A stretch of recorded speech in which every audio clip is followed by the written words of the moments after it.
Good evening, everyone. As the chair of this meeting, I need to confirm that all members and persons anticipated on the agenda are present and can hear me. School committee members, when I call your name, please respond in the affirmative. Elizabeth Alberta, Yes. Mary Branley, Yes. Hillary Griffiths, Yes. Laura Hogan, Yes. and joining us as our guest this evening, Alexis Fishbone. Nice to welcome and just want to make sure you can hear us. You're here in person, so student representatives, when I call your name, please respond in the affirmative. I don't think they're They're gonna not. be here because they have the senior. Saw Liam over there, so we will do that. Staff, when I call your name, please respond in the affirmative. Colleen, you can hear me. Yes. Brian, Yes. hear me. Chuck, you can hear me, right? Wayne, can you hear me right now? Hear you, yep. Okay, we can hear you. You can hear us, so it's gonna be a one-way conversation. That. And then this open meeting of the Maynard School Committee is being conducted as a hybrid as allowed by Chapter 2 of the Acts of 2023, signed into law by Governor Healy on March 29, 2023. This act continues to exempt certain provisions under open meeting law regarding remote meetings and public access until March 31st, 2025. This committee is convened via Zoom and in person as posted on the district's website. While an option for remote attendance and or participation is provided as a courtesy to the public, this meeting will not be suspended or terminated if technological problems interrupt the virtual broadcast to remote attendees unless otherwise required by law. Please note that this meeting is being recorded. Accordingly, be aware that other folks may be able to see you, and take care not to screen share your computer. Anything that you broadcast may be captured by the recording, which is audible to and viewable by the public. The people aren't in. Like there's 9 people. Oh, Those are, okay. Sorry. if you're planning to record or broadcast this meeting, please use the raise your hand function now to notify the chair. I don't think anyone's going to be doing that. Right, along with the agenda, most of tonight's meeting materials are available on the Maynard Public School website, a folder titled 2023-2024 agendas under the tab School Committee. Public is encouraged to follow along using the posted agenda and documents unless the chair knows otherwise. Public comments is a devoted time for the school committee to hear from the public. As such, its structure primarily supports unidirectional reports of public comments rather than a bi-directional conversation. Here are the general rules for any form of public comment period. Any person wishing to make a comment during a virtual meeting may do so by signing up to speak publicly in advance and up to the public comment agenda item at the link provided on the agenda. Please have your Zoom name matched so we'll be able to unmute or speak. All public comments are limited to 3 minutes to ensure that everyone who wishes to comment has the opportunity to be heard. No person may comment more than once without permission of the chair. As time allows, the chair could consider allowing a person to comment a second time, especially if it's unrelated, if it's related to a topic that has not yet been brought up. Any person wishing to submit written comments may to be read by the chair may do so by emailing comments in advance up to the public comments agenda item to comments@maynard.12.ma.us. The subject line must state public comment. Please include your first and last name and your town to ensure your comments are read. Comments will only be read for 3 minutes. If the submitted comments are longer, they will be suspended at the 3-minute mark. To ensure all comments can be read in their entirety, it is suggested that you keep them to approximately 350 words. However, submitted comments longer than 350 words will be included in the public record in their entirety. Anyone wishing to submit comments for the public record after the public comments agenda item has passed can do so by emailing comments for a meeting at maynard.k12.ma.us up until the end of the meeting, specifically stating their comment, the desire to have these comments included. Before I move on to the first agenda item, we're going to cover some ground rules for clear and effective conduct of our minutes of our business and accurate meeting minutes. I will introduce speaker on the agenda. After they conclude their remarks, I will ask each member if they have any comments, questions, or motions. We'll go through the members for additional comments. If time allows, please while speaking to your name is called. Remember to speak clearly and in a way that helps generate accurate minutes. If members wish to engage with the member, please do so through the chair and take care not to interrupt anyone who's speaking. Finally, to vote tonight, meeting does not be conducted via roll call since all members are in person. Before we move to the first item on the agenda, and with that objection, I'd like to call the school committee to order at 7:11. All right. Now, first item on the agenda, any urgent business, Superintendent Moss? No urgent. Okay. That sounded sus. Okay, all right. I'm gonna be wise, I decided not to be wise. Okay, all right, great. I'm quite tired, so I wouldn't have caught it either. Public comments. None, no public No comments. comments, all right. Emailed anyway. No email, no one's raising their hand. Go on, Colleen, is there a way you can back out the camera so that we can include at least Brian? Unless you don't want to be on there. I didn't realize. Oh, yeah, I see, you're here. I am here. You are here. So I'm not like talking to the wall. That's a very good point. Thank you.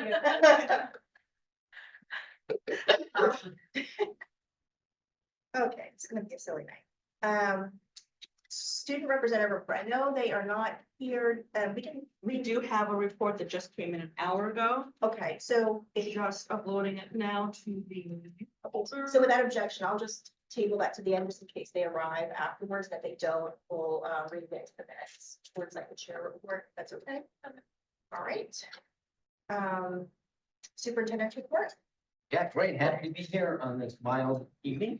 Hopefully, most of you had an opportunity to start over at the high school in the gym and see the senior projects, which were fabulous, which I'll talk a little bit more about that later. But in terms of the report, I just want to remind you our final NEAS report came last week, and it was a glowing accreditation report, which having seen several of them over the course of time, this one was a very strong report and was reflective of all the work that at the time Principal Kara Janis did in the past and currently Principal York is doing, and really the staff. That is not as good as leadership is. That is a grassroots accreditation process. It takes all the teachers and it takes an incredible amount of effort.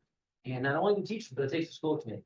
Like, they really assess students, faculty, school committee, community. They look at it all, and our report was very, very strong. It had more than 10 commendations, and it had a few, seen by now, 3 project areas or target areas for us to work on over the next 1 to 3 to 5 years, which were kind of, we've already started most of them. We knew what they were. The vision of graduate, which has really taken off in the last couple of years. Making sure that we have things like curriculum maps for all the classes, and that's kind of an evolving document, because every time we add a class, we need to have then the curriculum documented behind it, and then, so that was a great report, and kudos to the teachers, the students, the parents, the school committee for such a successful experience. Senior projects. So luckily for me, I had the option to go to participate in panels last Friday. So if anybody out there or anybody here hasn't had the opportunity to be on the panel, it's kind of like this. There's 3 of us at a desk, and there's a student who comes in and they do a presentation on their topic. And what was interesting this year, I happened to see 3, and I actually saw them tonight again. I even saw some of the parents of the kids I saw on Friday. And what was different this year is that each project, each student was passionate about their project. It was near and dear to their heart, and that was palpable. And some years they're equally strong, but it's just an interest, which is fine. That's not a good or a bad, just an observation. This year, they had personal life experiences with their topic, and it drove them. And not only did it drive them for their senior project, but it is impacting where they're going to college, what they're studying in college. And at this point, what they do or don't want to do, they've been able to say, if I want to be a teacher, I realize I don't little kids necessarily, but I want to teach high school or college, or if they want to, things like that. So it impacts now, it impacts where they're going to school and what they want to do. So they were just phenomenal. And tonight they were lined up in the gym, teachers, parents were there. They did a great thing tonight, which isn't in here, but I'm going to add it because I'm talking about senior project, and we've seen the project tonight. For the students that opted for an education major, we have a table and they get to sign on, they get a letter that sort of describes who they are, where they're going to college. And it was great. We had about 6 kids out of our senior class going into education, and several of them, I sort of planted that seed, since as soon as they said they're interested in elementary education, College typically takes 4 years if you're on track, one more for your master's, and we will have a new elementary school by that time. Who doesn't want to work That's at a a new good sell. air conditioning? And the air conditioning was a big sell tonight. But I'll go, so senior projects, huge thumbs up, but I shouldn't leave the staff again. They're an integral part of this process, as hard as the kids work and they do, and they get credit. Behind that are teachers supporting them and helping them, and specifically the administration and Jean Lavelle and Jay Levine, thank you. They both put so much time and energy into it, and it gets accolades across the state. Because the project is just that well, it's that thorough, and everybody does it. So lots of schools do it, but they won't do it, and lots of schools, they do it differently. This works really well, and it's got multiple components. And I think just to add to that, I don't know if I said it last time, but I had the chance to Monica her project was a PD at the elementary school. And I thought it was really great how they were able to do their, incorporate that into like the support leadership, and it was about, girls and ADHD, and again, Yeah. passion, all of that stuff, and it was, great how they broke out into groups and really worked it. So anyway, yes, kudos to the staff. Yeah, sorry, I just wanted to add, did you want to, mention the town meeting and that somebody related to the C project was? Oh, yeah, at the town, absolutely. I mean, so at the town meeting, one of the things Maynard does, which is really, really nice, is they do a recognition program. So they recognize somebody in the town, it could be in town government, in the school, any of the departments for that matter. And they get recognized for really going above and beyond and just dedicating their time, their energy, their expertise to the town. And one of the people that got recognized this year was Maynard High School librarian Jean Lavelle. And I mentioned her earlier, she also is sort of spearheads the senior project. So she's one of our rock stars. We're lucky that we have met. Very nice. All right, I'll keep going. Sorry, I'm gonna go down the rabbit hole, senior project. Oh, great. We had the 5th annual Maynard Amateur Photography Winners. And I think I shared the pictures with you in the, was Riley Green, Owen Wild, and Zoe Avery. So congratulations to them. And if you saw the pictures, can we post them online? They're spectacular. They are just different shots of Maynard, one's the mill, one's some water, because water was part of the top. Maynard, it was, this year's theme was to compose the town of Maynard by incorporating water. So they're really neat scenes. We'll get them on the website. The solar project update, if you happen to drive by the front of the high school on your way to the side parking, you'll notice that the canopy is up, the fencing is gone, and parking has been reopened at the front of the high school. So we aren't yet taking electricity or anything, but the building part of that project, which has been in the works for many, many years, is done. So we're making progress. All the infrastructure's in place. You got it. Very excited about Great. that. Congratulations. And there are, in the report that you guys have seen, which online yet, they might actually be online. Are these online? The solar project? Yes. Yeah, so these pictures are online. You can see the roof of the high school, all the solar panels up there, and then you can see the canopy out front. So they did a really, really Nice. spectacular job. So very happy with that.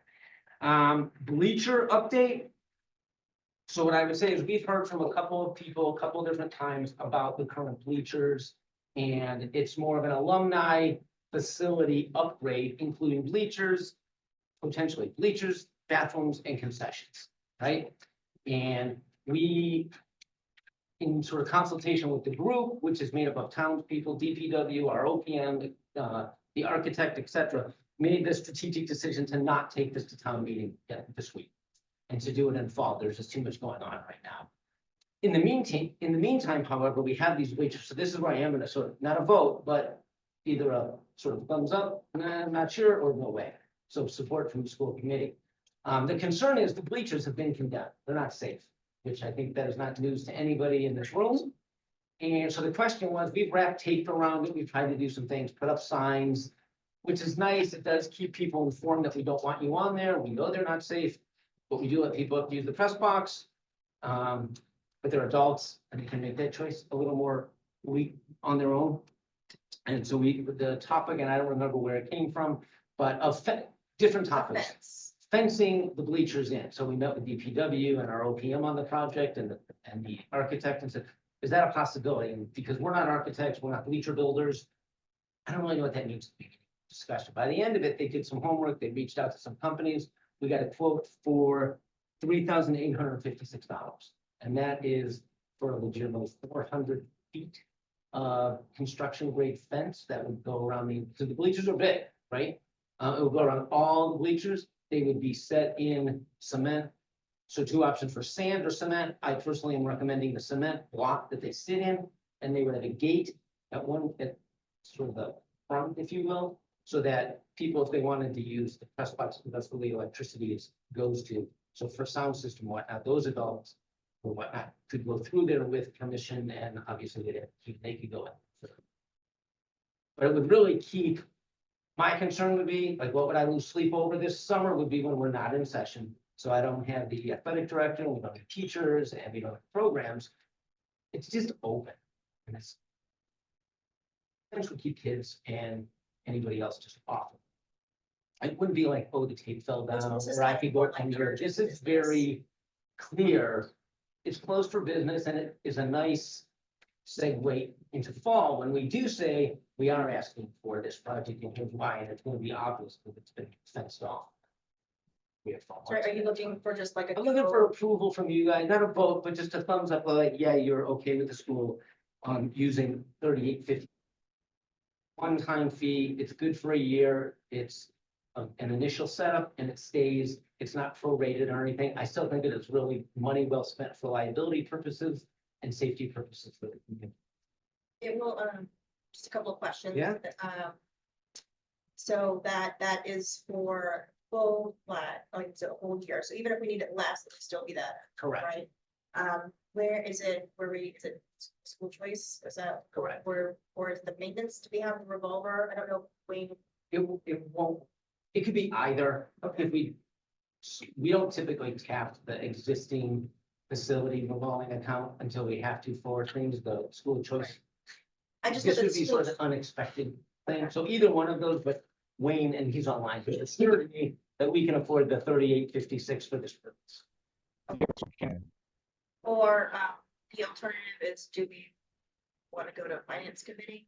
And, I just, Well, so But I will say, I actually- had the conversation with the town administrator who was not in favor of splitting, and I know it's not a lot of, so yes, I get that. So I did ask, we talked about that, at the budget. so at the end of the day, in speaking with Wayne and in thinking of the safety aspect of that, if you're kind of thumbs up with that, then we'll move ahead. So I definitely support it. I think it's important to address it.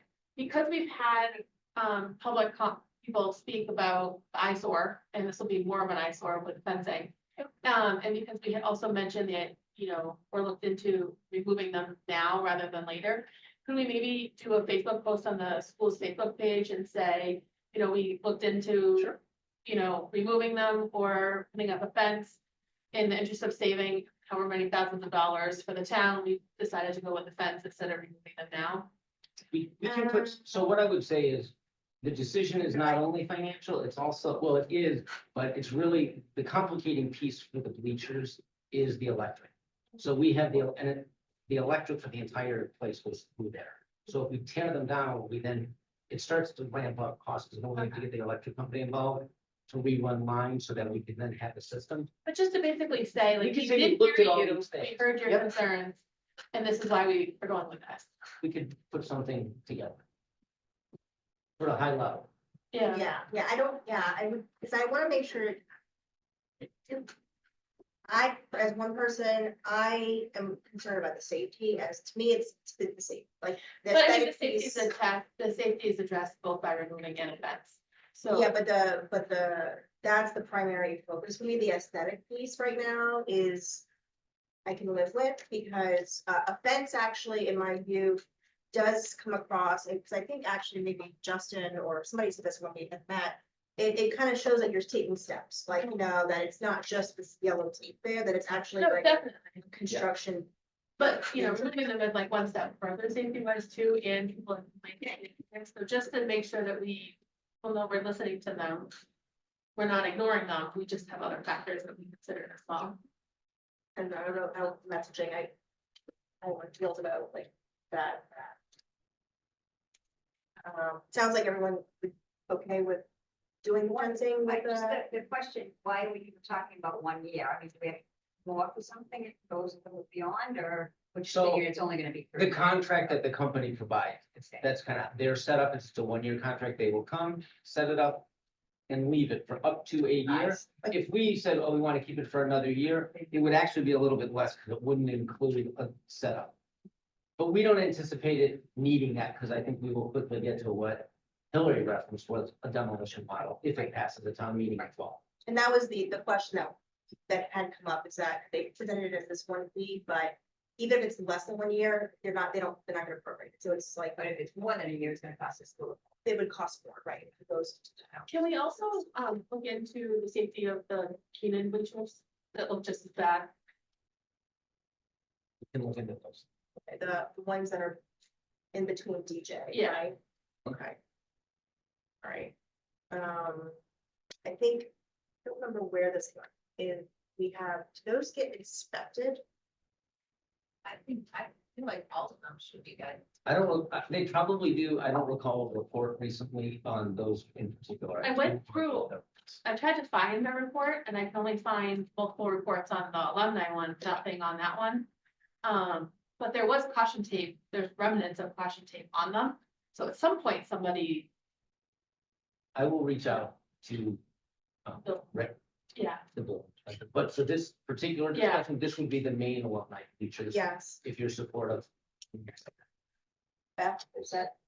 Okay. Okay. Okay, so it sounds like I do agree with Hillary though, that the messaging, the messaging needs to be clear. Yeah. like in the superintendent report. I would rather it somewhere Online. online that people who are not parents of families. Got it.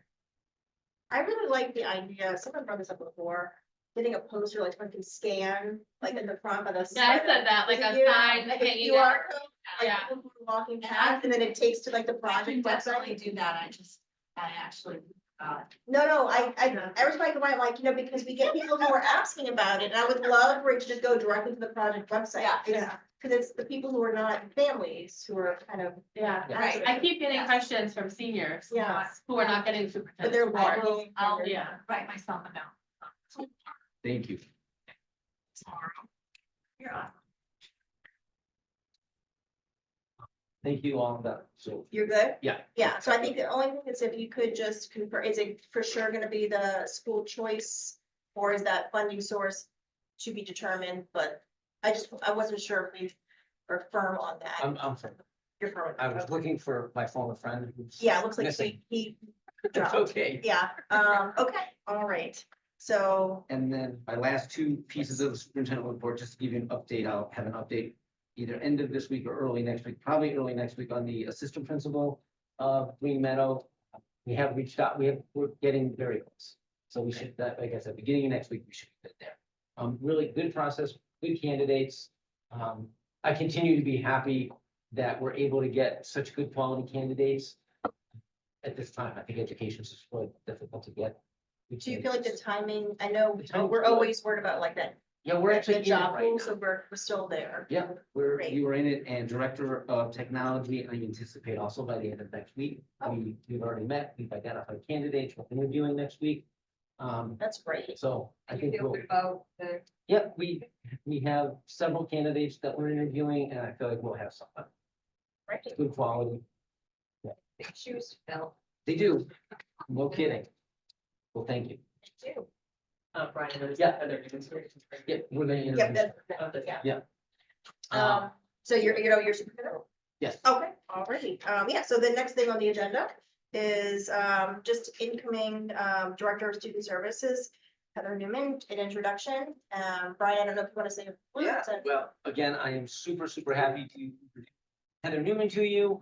Again, strong candidates in that position as well, and we were fortunate that Heather came to us and was Really excited to be here. She clearly had done her homework. She knew about as much about Maynard as I knew. On the surface, if you will, she came prepared. Met with staff and community members and made a great connection. We're really looking forward to having her. I mean, a lot of what she talked about was building those relationships and building programming from inside and being inclusive. I don't want to steal her thunder there. So Heather Newman, our as of July 1 will be our Director of Student Services. Our volume is a little bit, our technology is a little bit struggling tonight, so if it doesn't work. Can you hear us okay, Heather? I can hear you perfect. Can you hear me okay? Yeah, It's soft, but we can. yeah, it might be also because the air conditioner's on too, so, Settings, yeah, we can hear you. Just first, welcome. I know I know you kicked it out of the park with the parent sessions that you participated with. I heard a lot of great feedback, there, and I just, very excited to have you, join us. And, at some point, I know you're kind of getting, you're transitioning, getting your feet wet, but, we'd love to see how you could, introduce or liaison with CPAC. And, when that might, if there's gonna be time over the summer for that, just like a soft intro, and then maybe start planning some things for the year, just to get that off, that was my thought. Yeah, no, and I would love that. And actually, Brian invited me to the meeting that's happening in the beginning of June. I unfortunately will be in Old Sturbridge Village on a field trip. And I think, they don't have virtual calls back in the 1800s, so I can't make that one. But I would love to do some sort of kind of soft introduction and get to know that group of people over the summer, if not before, if an opportunity presents itself. I'm very eager to connect with that group of people, as well as several others. So I just recently got my Maynard email, and I'm already seeing emails coming from. Wow, I may have to share that already, or maybe not. But okay, that's wonderful. I think I know that one of the next thing that the CPAC will do is put out, they put a pamphlet for kind of that gets included with the parental rights that goes out at the beginning of the year. So maybe before that, maybe coordinating with Rhonda, we can figure a good time, just to get, feedback and just to, connect with them. So, so welcome to Maynard, and I'll have, Heather, gosh, I'm sorry, Hillary. Just welcome. I'm excited that you're excited about this. Yes. What are you most looking forward to? So honestly, when I decided on Maynard, I was just super excited to join this particular community. When I started researching it, I got hooked. I started meeting people within the community, the teachers. Honestly, I came to one of these meetings in the past, and I was really impressed with just the commitment by your committee, as well as Brian Haas. And then I got an opportunity to have some conversations with the principals. And I just felt like everyone I talked to enjoyed working in Maynard, enjoyed supporting Maynard community. And I just thought to myself, this is a community that I want to be a part of. And so you were just so welcoming. So I'm very excited to be a part of that. Thank you. Laura? I really enjoy, I was at one of the parent forums, and I really thought that you did a fantastic job. So I'm very excited to have you on, and really excited to see what you're going to do over the years. So thank you. Yeah. Yes, I'm just happy to have you and the community. I'm glad you're excited to be here. And that's it. Excellent. I'm actually going to be in Maynard tomorrow. We're going to be doing some interviews tomorrow for some new team Yes. chairs in a couple of the buildings. So I will be there. I've been collaborating with the principals already on that. And I'm excited to head over there tomorrow afternoon to get started. And I know that our current Director of Student Services has joins us periodically for when there's certain relevant topics, just as a department head. And so hopefully we'll also see you, more when the time is right during our meetings, participating as well. I hope to be a very familiar face among everyone in the community, including this one. Great. Thank you so much. Thank you. Thanks, Heather. Well, our next item on the agenda is the district improvement plan, district curriculum accommodation plan. Is this? Yep, so we have. Well, it's gonna be Chuck, but I'll Okay. just. I was looking for, I was- Yeah, yeah, no, I appreciate it. We have. It's a lot of documents, so Yes. we're not gonna read 52 pages to you, because it's a lot of it. Going later than typical, but we're kind of tight this time of year. Let's start getting things into that folder. But the work's been done, and Mr. Kieran Janice is gonna give an overview. So you can sort of see what is it? What does it look like? What are the goals, if you will? And then we'll be revisiting this periodic. So this is a one and done. This is sort of the newer version. This is the dip, right? Beth, this is the one that I know you've been. So we're getting it to you before you go. Before you- But yeah, she's excited. So when we speak to Liz. All right, and Chuck has done yeoman's work on this, including a lot of other people that have been involved in different committees here and different committees there, but he's really the one who's pulled it together. So he gets the credit. I just get the introduction. That's fine. And clarify just for everyone, because might not, Yes, no one, the accommodation plan is a compliance piece as well, Yes. right? So that is something that need to, is it, review with the frequency? Is it just annually? Part of the Annually, Jeff Ferranti has been working on that part of this. The accommodation plan is required by the state to be submitted annually. It has to have certain components.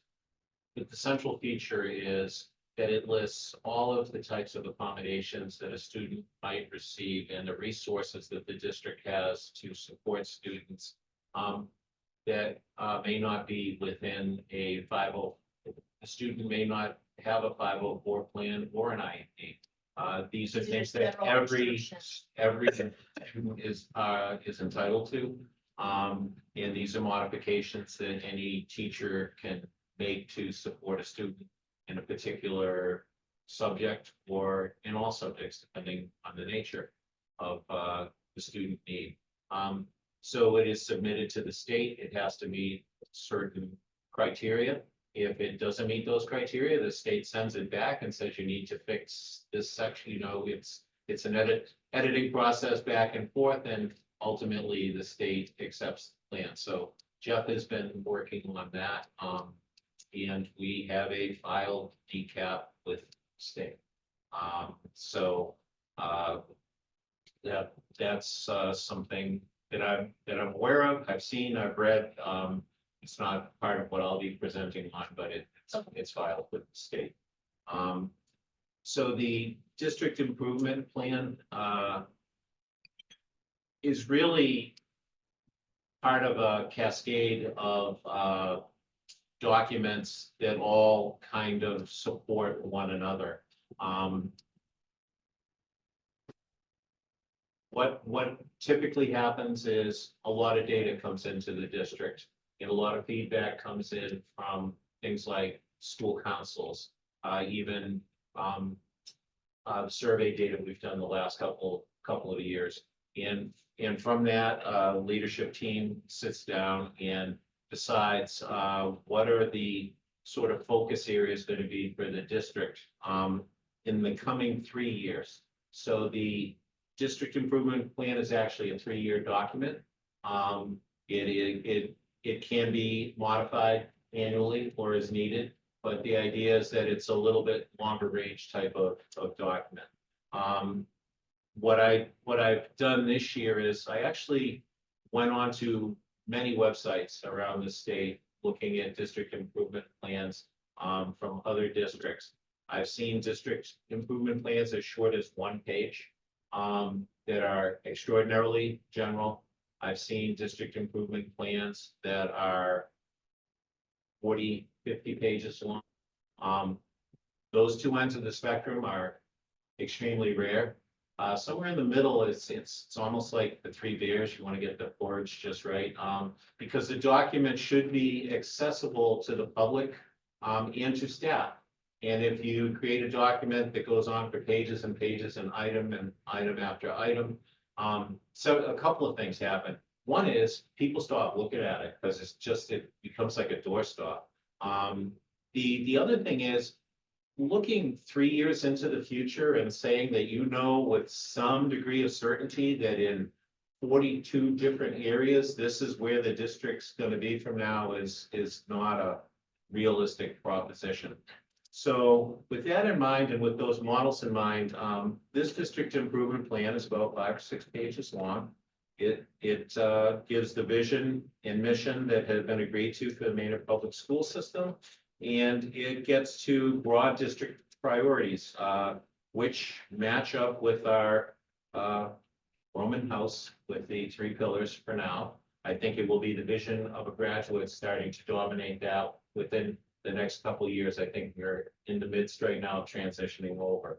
But the 3 areas we're looking at are superior academic experience for students, inclusive practices that support all students, and developing global citizens. And then under next to each area, we break out some strategic initiatives that we're doing within each of those areas. This is meant to be a high, a balcony view type of document, but I mentioned earlier that it kind of cascades into other documents. So coming out of the district improvement plan is a district action plan.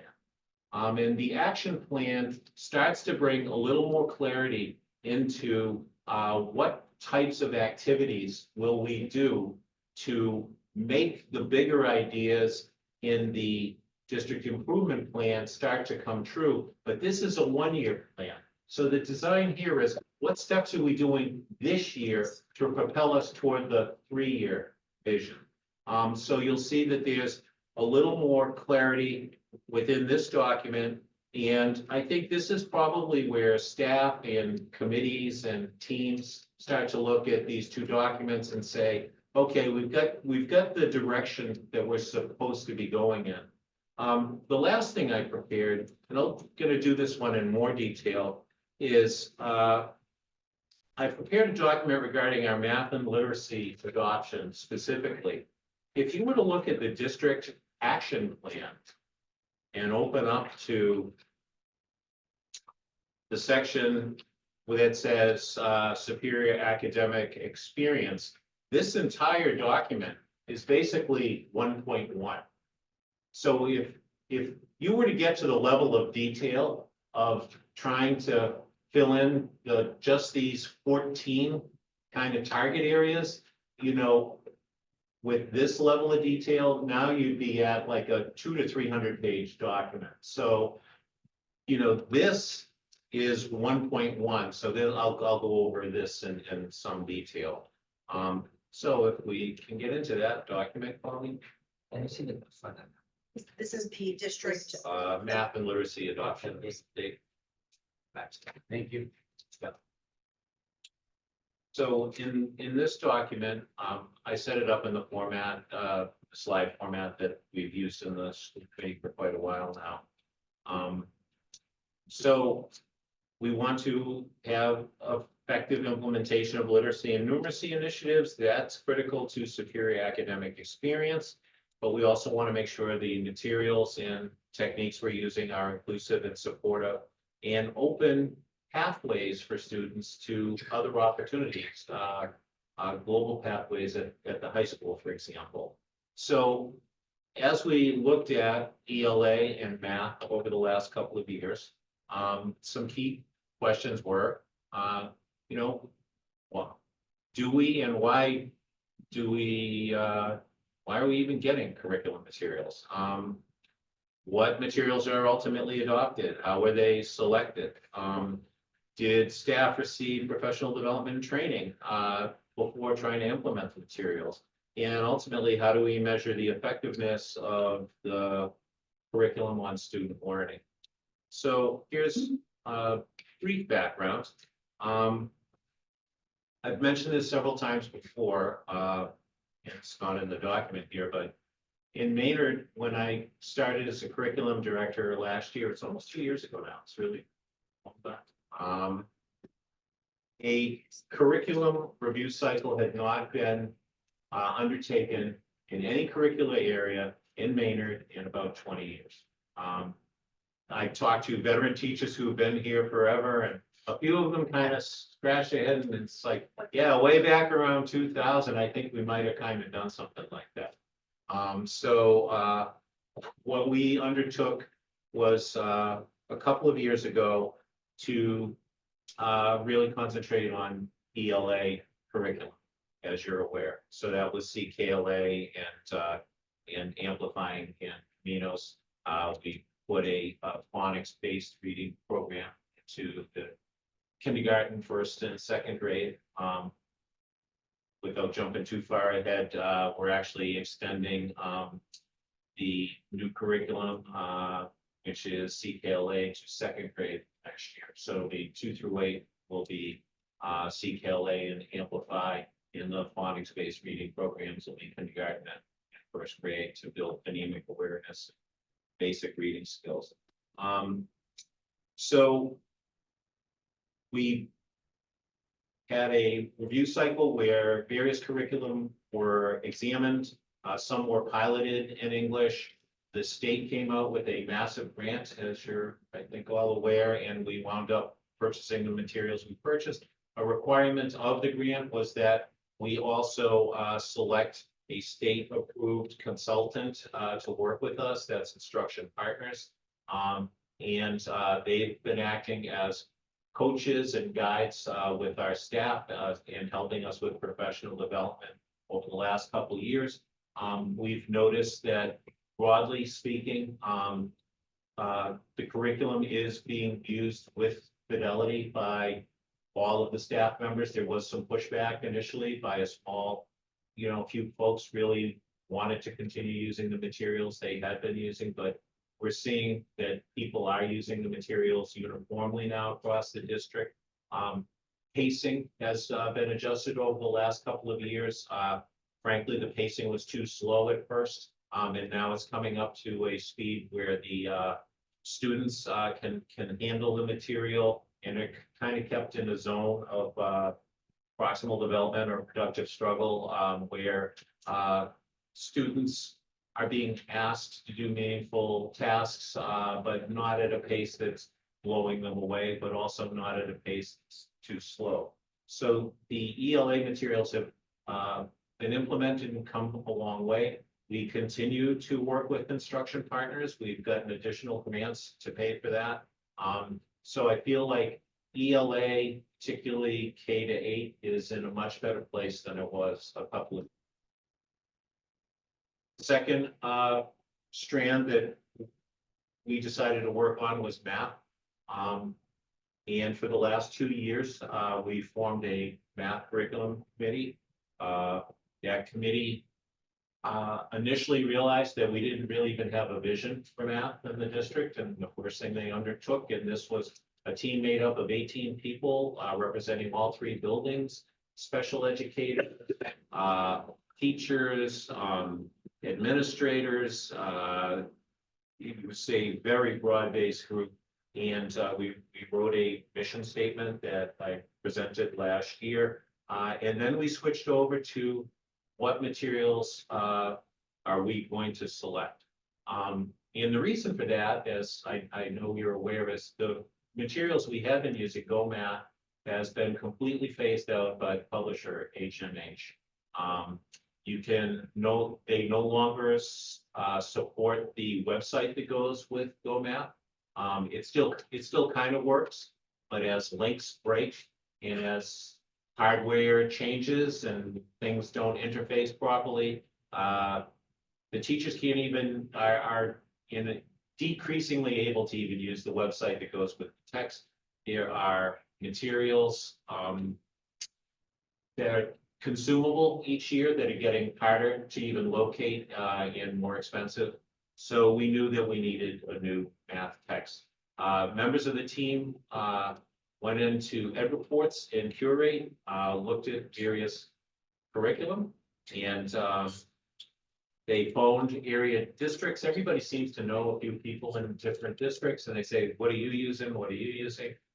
We kind of wound up with some semifinalists. We wound up with, looking at the successor to Go Math from HMH. We looked at a program called Bridges. We looked at things from Carnegie Learning and we looked at Illustrative Math by Kendall Hunt. After looking at those, we piloted, two of them. Illustrative Math and what's now called Clear Math by Carnegie, which is their latest edition of their materials. For full transparency here, when we initially started looking at Carnegie, their materials were on Curate and Ed Reports. The latest edition is not there because it is just out. I mean, just out. And the nature of those rating systems are they have to get feedback from the teachers. We are very comfortable that the modifications are improvements, and that these are big publishers. They're going to be approved in the near future. Not want to purchase or pursue materials, which they said they hope to support for 6 more years, the existing material. It just smelled a lot like Go Math coming over again. You know, you adopt materials and then 5 or 6 years out, they're being phased out. Illustrative Math also let us know that they're about to issue a new edition within the next month or 2. That will not be rated at Curate or Ed Reports either, because it will be brand new. So there is a certain amount of weirdness here that brand new editions are coming out and the 2 programs we piloted, but we're confident having actually used those materials that that they will be effective. So both companies, Illustrative and Carnegie, we had training prior to pilot implementations. We have piloted both of them. We then had a meeting.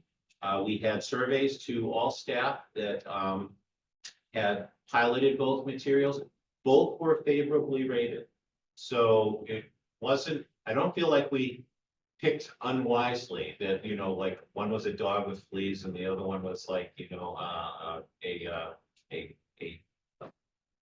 fluffy husky or something like that. It was, they were both strong, but there was a very, very strong consensus to go with Math.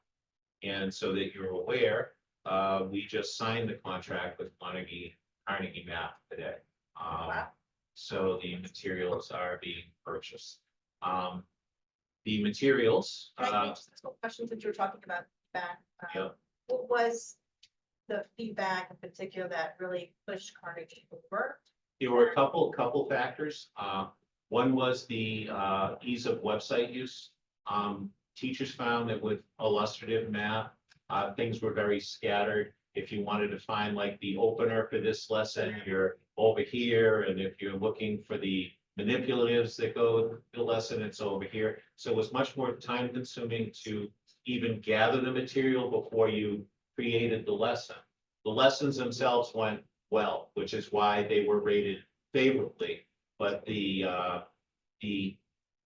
relative ease of use, just gathering materials and creating the lessons was, they felt Carnegie was much stronger.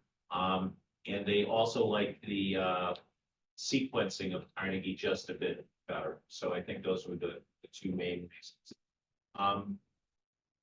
Getting back to the costs very briefly, because people always wonder about costs. We spent $249,000 today. And everyone's gonna go like, what on earth? So we, through ESSER III funding, we can, first off, they allow us to pay this in 2 fiscal years. So in the current fiscal year, ESSER III grant is expiring June 30th. And in that grant, we can pull $130,000 for the first payment. We'll need to add about $25,000 to that, which Wayne has assured us we do. Next year, the remaining $80,000 will be due, and Wayne has assured us in a new fiscal year, we can do that. Another factor to consider is that this 5-year contract includes all consumables that we're going to need over the 5-year period. Currently with GoMath, we've been spending about $15,000 to $20,000 a year for consumable materials, grades K to 8. We will no longer be spending $15,000 to $20,000 a year over the next 5 years. We're going to save about $100,000 there. We've got about $130,000 coming out of the grant, out of ESSER 3 in this year. The real cost to the district over the next 5 years is going to be around $60,000. It's front loaded, but over a 5-year period of time, that will be the cost to the district, which we're very comfortable. Maybe, Mary, whoever's in budget next year, I think we should talk about how do we strategically plan that, so it's not like a cliff every 5 years. That's, For the next, for after 5 good to hear that the savings, though, when you think about it in total dollars. Yeah. That's really good to highlight that, That's where it may. Right. The ESSER money again too. Yeah. yeah. So that's how we came to, select Carnegie Math and sign the contract today. Another thing I'd like to point out is a lot of things have been referenced over several school committee meetings now, like what kind of data do you use to make decisions? So I've included 3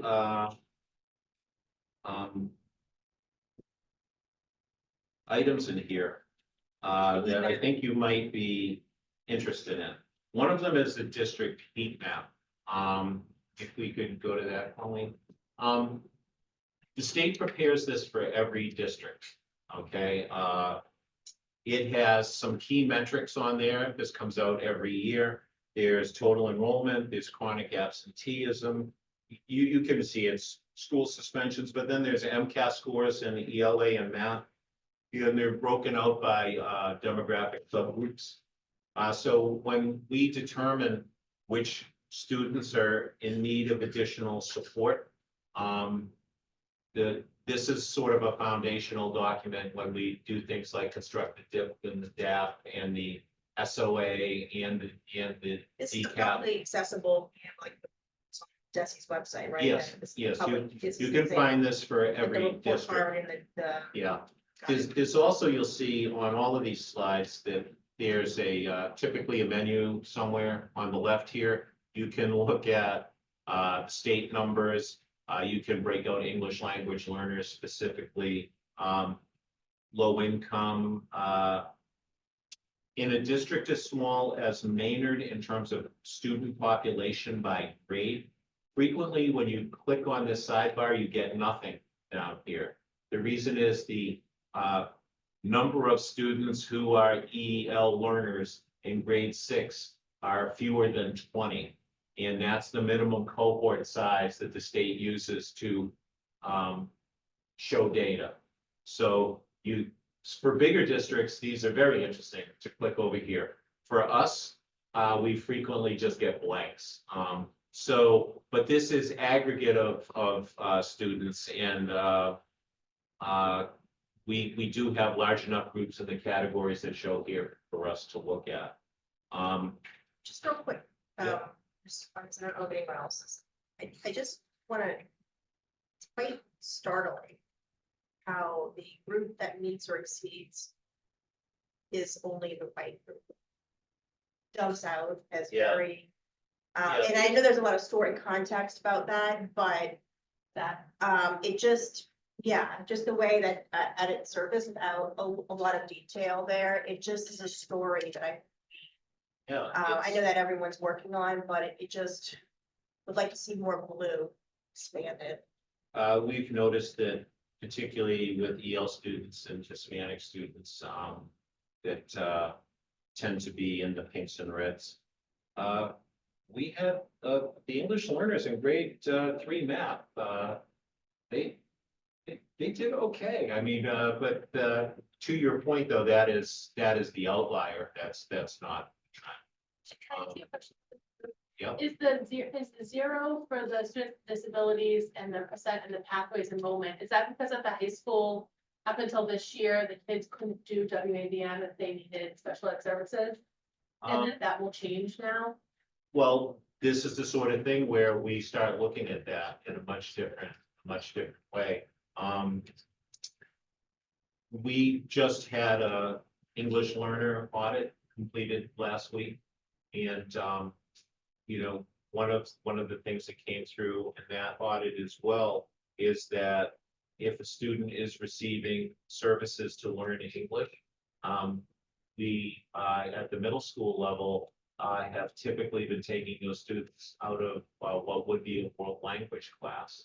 And it was pointed out that we should not be doing that, that world language is considered a core subject area, and we should be looking to work with the student for their additional English hours from other things, which would be another elective. But to your point, if we want students to have seals of biliteracy, which we do, to be truly biliterate in English and another language, we need to support the other language as well as English. So we want to so that's a corrective action that we're already figuring out how to do. But to your point, Hillary, yeah, there are some numbers in here that are disturbing. But that's kind of the point of a heat map, is like, Yeah. yeah, Really just look double- over here. Yeah. It's just like the, but just. So it's effective Yeah. in that sense. So I've kind of done a narrative. So the fact that this comes out every year, and obviously we've got the previous year's net, if we use this information before, this is the first time I think I've actually seen this. This is a relatively new tool, and COVID, they were not publishing this data during COVID because they felt it was gonna be completely inaccurate data. This is we see on DESI, but it's not, it's laid out like they have like emphasis. This is very clear, this dashboard is kind of. So I've kind of done a narrative on it, most of what's in here, but if Colleen if you could skip forward to some of the other slides that have graphic information. We've been working with ECP. I know Elizabeth is really familiar with them the last couple of years. We have a data dashboard that they've created. These are surveys that have been taken by teachers and students. We just completed our first parent survey. The window closed about a week ago, and we saw the first compilation of data earlier tonight. So it was very exciting. The data is not from the parent surveys, are not yet in dashboard form. It's that new. It'll take them a few weeks to do that. But the reason I'm showing you this is, you know, questions are asked about our teachers being effective. That typically can be inferred maybe from some standardized tests or something like that, but there are a lot of confounding factors about student achievement, like is this, so ECP, this is just one of the categories and questions they asked. Is they asked students and teachers, do you think teaching is effective? And the pink bar is last year and the red bar is this year. The top graph is all the data aggregated together. That little orange dotted line is mine. This is exactly the same question, but using the dashboard you can see on the left. On this one, I checked off survey data only, students by group, by race. So now you can look at, thanks to ECP's dashboard, by race, how do students feel about the effectiveness of teaching at Maynard High School? You can also do that by EL status. You can also do that by IEP status.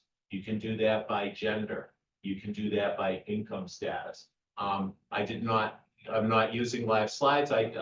Peter Piazza from ECP, who's worked with us, said he'd be happy to come and do a presentation to the school committee at some point if you Oh, were. great, just because I know that a lot of work went into this, and I think there's just, this could be its own presentation. Yeah, so yeah, I realize that too. So you're only getting this rather than a whole nother presentation. The next slide, you've been hearing about map data. Here's the Green Meadows School. This is grades 1, 2, and 3, which took the map assessments. They've just finishing up the final assessment of the year, so this is the fall administration and the winter administration here. At the top of each grade, there is growth that students have achieved as a grade level for the fall to winter period. Underneath those are the achievement scores for the fall and then the achievement scores for the winter. When the end of years are done, there'll be 3 graphs underneath each grade. You know, again, this, you start to say, oh, you can ask some questions here, like why is grade 1 showing 35% growth? There's a lot of reasons why that could be. Grade 2 is showing 66 percentile growth. This is a nationally normed test. And the 3rd grade is showing 58 percentile growth. And if you look under grade 2 and 3, you notice achievement scores are going up. That's not surprising because growth is high. Okay, so in some sense, even if a grade comes in with low achievement scores in the fall, if the instruction and the materials being used are then yielding high growth rates, the achievement starts to catch up. And you can see that here. And we've got a grade where the growth was a little lower than we'd like to see, and the achievement scores actually fell a bit in grade 1. So you start to see how growth affects achievement very directly. Now, this is also intentionally a dead slide. It's just a screenshot, basically. If this were a live slide, you could move your mouse to any one of these bands and click on it, and you would see the names of every student in that grade in that quintile. Wow. So if you were a teacher and you were saying, who are my kids who are scuffling? You can go here or who are my kids who are ready for some more advanced work? You can click right here. And then if you click on the individual student, it will tell you the areas in the math assessment and English assessment where they did well or where they did showing in needs of support. So this is a tool that helps us inform all kinds of instruction and I know families they had. yes, we from forever after. Yeah. We had some families in the fall. I think there were about 3 or 4 people contacted us. Why couldn't we see why weren't we letting them see the math scores? First of all, we were trying to figure out how to interpret the data ourselves. But we also let them know that until we have 2 administrations, you're not really getting very much view. And we promised them that when we gave the 2nd administration, they would see both. Okay, so families now have seen both administrations. When we complete testing at all 3 buildings this year, the reports will be sent home again, and you'll then be able to see all 3 administrations. It's going to continue next year and next year and next year, and they'll be able to track their individual child, their progress and growth. Can I ask a question just real quick about, I don't want to get too much into the data piece, but who, at a high level, who has access to this? Like, just thinking about how it's being used on a routine basis. Is this something that principals, like, is it like, The DLT team has access to this. okay. Teachers have access to their individual class of students. They pulled it up at our IEP, show different areas. Right, I just know because we don't have the MTSS, you know, that's kind of sensitive, that data Right. element, how, because this is great. I This just will wasn't inform- sure, This informs tiers of support. right, that's what I'm just wondering, is that's part of what we've kind of put in there. Some of the other things we purchased this year, like, This we is purchased a program called, Newsela, or some people say News ELA. When you click on the ELA metrics, if a student, You can link that student directly to the appropriate Lexile level in Newsela articles that you can assign that student. And in math, it links directly to IXL. So if a student is in need of additional support, or if the student again is advanced, you can say, why don't you try these problems? And it's linked directly through math. So you can like connect this to here you go. So this is a very interesting and powerful tool that we're just wrapping our heads around. The final slide here is this. Wait, yeah. No, because I know this is all exciting. I didn't want to ask too many, but it's, I can No, really I pick just, out on it, so but, we're talking about, you know, the fact that they're all going to have their own students in that. But I'm also just as interested in the next year. So the next year, does the next Transition. teacher get? If a teacher, of if a the teacher kids? clicks first student that year, she'll see the 2 years worth of data. So then you can start to look at trend lines. Exactly. Great, thank you. Erin, did you say you had another question? No, I did, but I think this is gonna, because I'm trying to figure out how the chart actually works with the different color codes. Chuck, is it okay if I know that a couple, there's a lot of, so Sure. far, just like take a quick, right? So I know in the fall, the kids couldn't rush through it, and then they figured out how to rush through it at the mid-year one. Yeah, and teachers were stopping tests. Okay, like, do you think you can get, like, keep the kids from rushing in the spring? They've been working on that, but again, if a kid starts to rush, the teacher's notified, goes over, talks to the student. If a student is just not going to take the test, then the results won't be valid. Hopefully we don't get very many of those. But in terms of can a student rush? The answer is no, in a certain sense, in that if they start to rush, the test locks itself. So they can't continue to rush. But, you know, after the teacher has a talk with that student, says, come on now, really give your best effort, because we want to give you the materials that really match up with what you do. Unlocks the test. If the student starts rushing again, it's just gonna lock it. I mean, you could kind of play that, you know, hopefully we don't have a lot of students doing that. It's Just, you really- know, he's doing it. I can let that involved. So, and you can't stop the test and you can't. Yeah. So, MCAS is way scarier. It's much higher stakes, and particularly in Yeah. high school. And unlike when the tests were on paper in MCAS, many teachers have probably encountered that. You see a kid looking a little frustrated, rushing a bit, you say, just stretch for a minute, get a drink of water, you know, you can do this. Take some breaths. You can usually get the student calmed down and they will kind of proceed with the test. In the electronic version of the MCAS, they just start hitting enter. And they cannot go back to the questions. They start locking sections of the test. It is a massive flaw in the electronic MCAS that the state refuses to acknowledge. Is there any way the state could utilize the technology that the staff is using on MCAS? Only if they smarten up. So anyway, any more questions about, you know, this slide before we? I just want to request for, when we, next year, when we continue to do like the MCAS presentation, I really would like it not to just be an MCAS Right, presentation. Exactly, this, I think we is want more to start bringing in additional, This data is really a bigger picture and it's real time within the school year too. Yes, Which is more effective because teachers can modify instruction within the year rather than waiting for the results only at the end of the year. These color codes, by the way, there are 5 colors.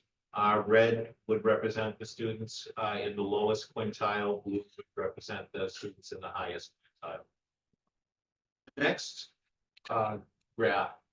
This is from an individual student who goes to some school somewhere in Maynard. And you can look at an individual student and you can project how their growth and achievement is doing against a whole variety of metrics.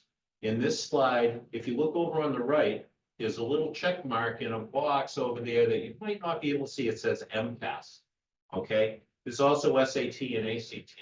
So you could project these scores against SAT and ACT tests as well. This particular student had a pretty good growth rate from the fall administration to the winter administration. And you can see that he or she went, or they went from sort of low in the partially meeting expectations projection to relatively high in the partially meeting expectation. If that growth continues into future years, they're going to start edging up into meeting expectations again. As this black bar moves this way, like the red part of the graph starts to fade down out of the screen and the blue part of the graph starts to come down depending on the student. So this is another way to look at how is an individual student doing. And if a student, say, is in the red, which would be the lowest quintile, but they're in second grade, if you maintain a good growth rate year to year to year to year, they're going to climb out of the red into the orange, through the yellow, and by the time they're in 10th grade, when frankly it really counts, you know. But this is a reminder to the teachers in English and math that, you know, this particular student, we need to move them out of the red, and we need to see the growth in particular is what needs to climb. Don't sweat the achievement score, sweat the growth score, because the achievement takes care of itself if the growth is high.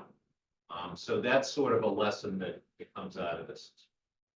So that's DIP and DAP, and this is really, again, this is representing just 1.1 in the DAP. So, you know, if you had a packet like this for all 20 of them. Yeah. Yeah, I'll have that ready for a future meeting. A far future.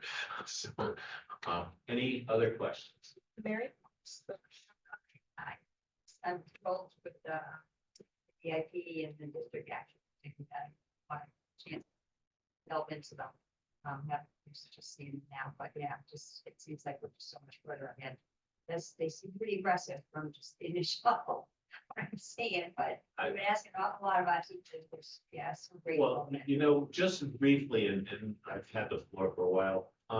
In terms of curriculum review cycle, we know the K-5 teachers have been really heavily charged with work over the last few years. They've adopted a new ELA curriculum and they're about to adopt a new math curriculum. The next strand that we're going to start a curriculum review cycle is going to be world language. So that teachers have not been drawn into that, the work that's been done the last couple of years. And I'm also looking at having various specialist teachers start curriculum review cycles. We'll tackle history and science maybe starting the year after that, or maybe 2 years after that, to let the English and math really, people really get good facility as teachers. Ask them to layer on something new again. So as we restart something that hasn't been started, hasn't been done in 20 years, trying to do it in a way that also just takes into account kind of human reality as well.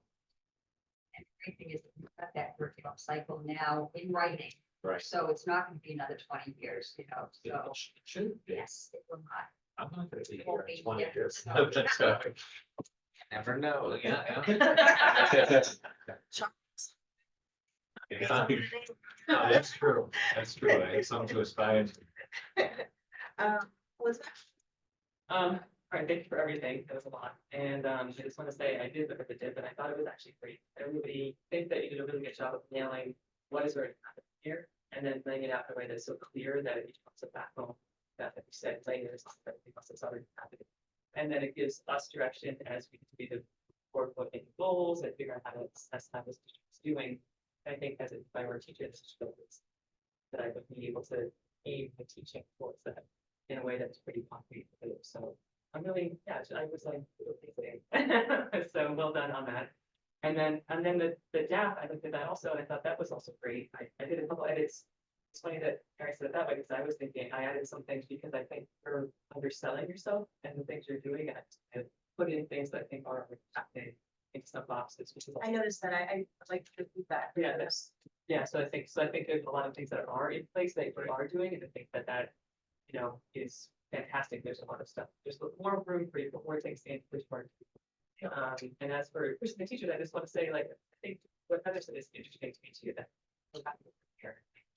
I think that having this clarity and having a place to aim, you know, things like your professional goal as a. And they're all useful things, in terms of things that we actually, they really actually. Especially. No, Laura? Yeah, I was just gonna say, I wish that they had this like years and years and years and years ago. It would be great to like be able to see, you know, how the kind of growth. And, you know, at least for me, I'm more of a visual person, so the graphs and everything is really fantastic. So it'd be great. I'm looking forward to getting the end of this whole year done. So I'm glad that you explained it all. So when I was looking at this earlier, I was like, so it's good that you did explain. Yeah. Now it's much more clear. You're busy last. I was actually just thinking that how grateful I am that the curriculum director position was created and that you're doing the work you're doing. Because it wasn't really filled at all for so long. How great that could be for our district moving forward for years after you move on. You know, I think you stay forever, but my one question, specific question that I can assume the answer to, but I've heard it could take some teachers prior to these new curriculum that different, I guess, particular grade teachers will have trouble given that the younger grade taught different things in different classes. And so the kids come in learning different things.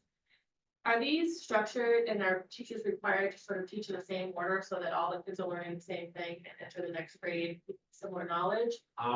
That's broadly speaking, that's the case. There's still gonna be certain classes are going a little slower, a little faster, but that's part of why, education partners, we've been working on pacing guides with teaching staff, because we want students to be advancing at, a robust but not impossible clip. And we've seen over the 2 years now that it's been in place, it's gone from more disjointed, kind of like what you were saying, to more coordinated. And this is only year 2. I think year 3 will be even more coordinated. With math, we're going to be implementing brand new curriculum this coming year. I suspect it'll be somewhat disjointed again. But you know, that the goal is within 2 to 3 years to have a curriculum in math from K to 8, which is from the same publisher. So the structure is consistent. Students, teachers and students will get into a pace that kind of locks in, so that when a student goes from 6th grade to 7th grade, the teacher will have a couple of tools to look at, like the individual student's math growth score, but they shouldn't be seeing glaring gaps. Like a student who was in teacher X's class has these 3 gaps, and a student who was in teacher Y's class has these 3 gaps.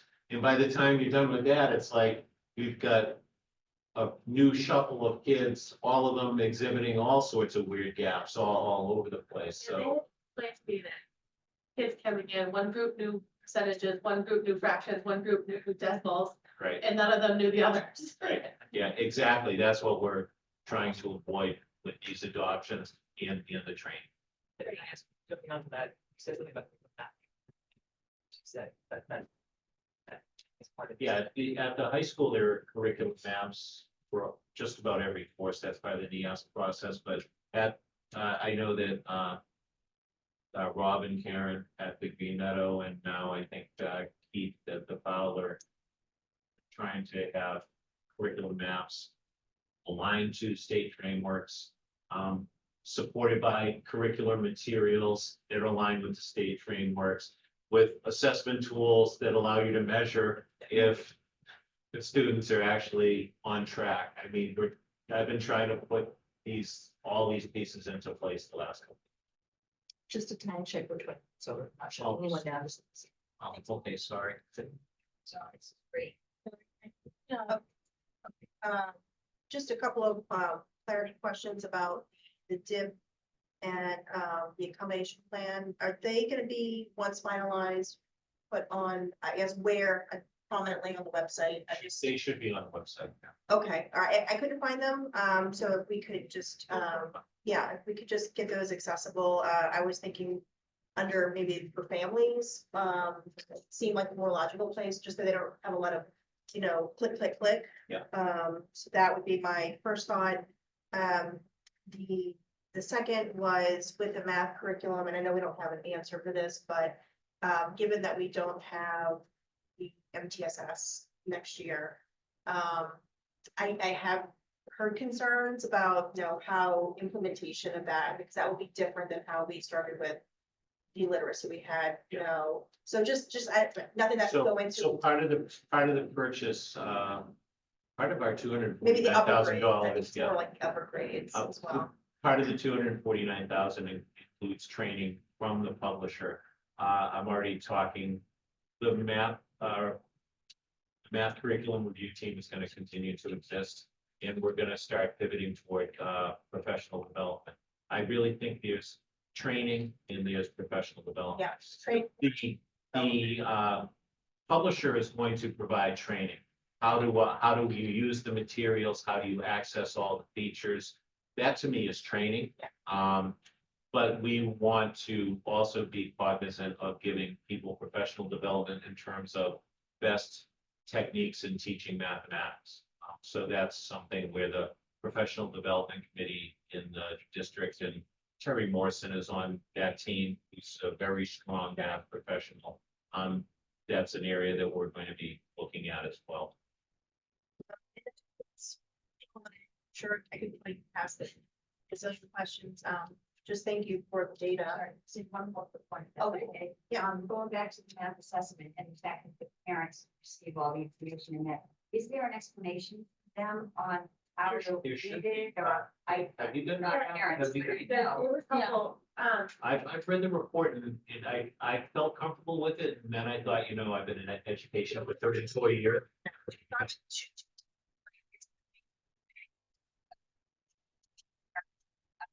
Yes. confusing. But it's enough that I think it's turned off the report. And then when I met with the teachers, they could explain why hers was confusing and why Lily would be clear. Yeah, I was just wondering if it's something that there should be like a Zoom meeting or something for, for like Chuck to explain, how to read it or something like that. But it sounds like it's pretty self-explanatory. It's a pretty good report, actually. And a flaw that we were not happy with, we kind of found out later than we should have, was that translations of map were not available. That's been rectified. It's now available in about 16 or 18 languages. So the company has rectified that, so we can now issue those reports in the home language. So thank you very much. I wanted to thank Colleen for doing that time check.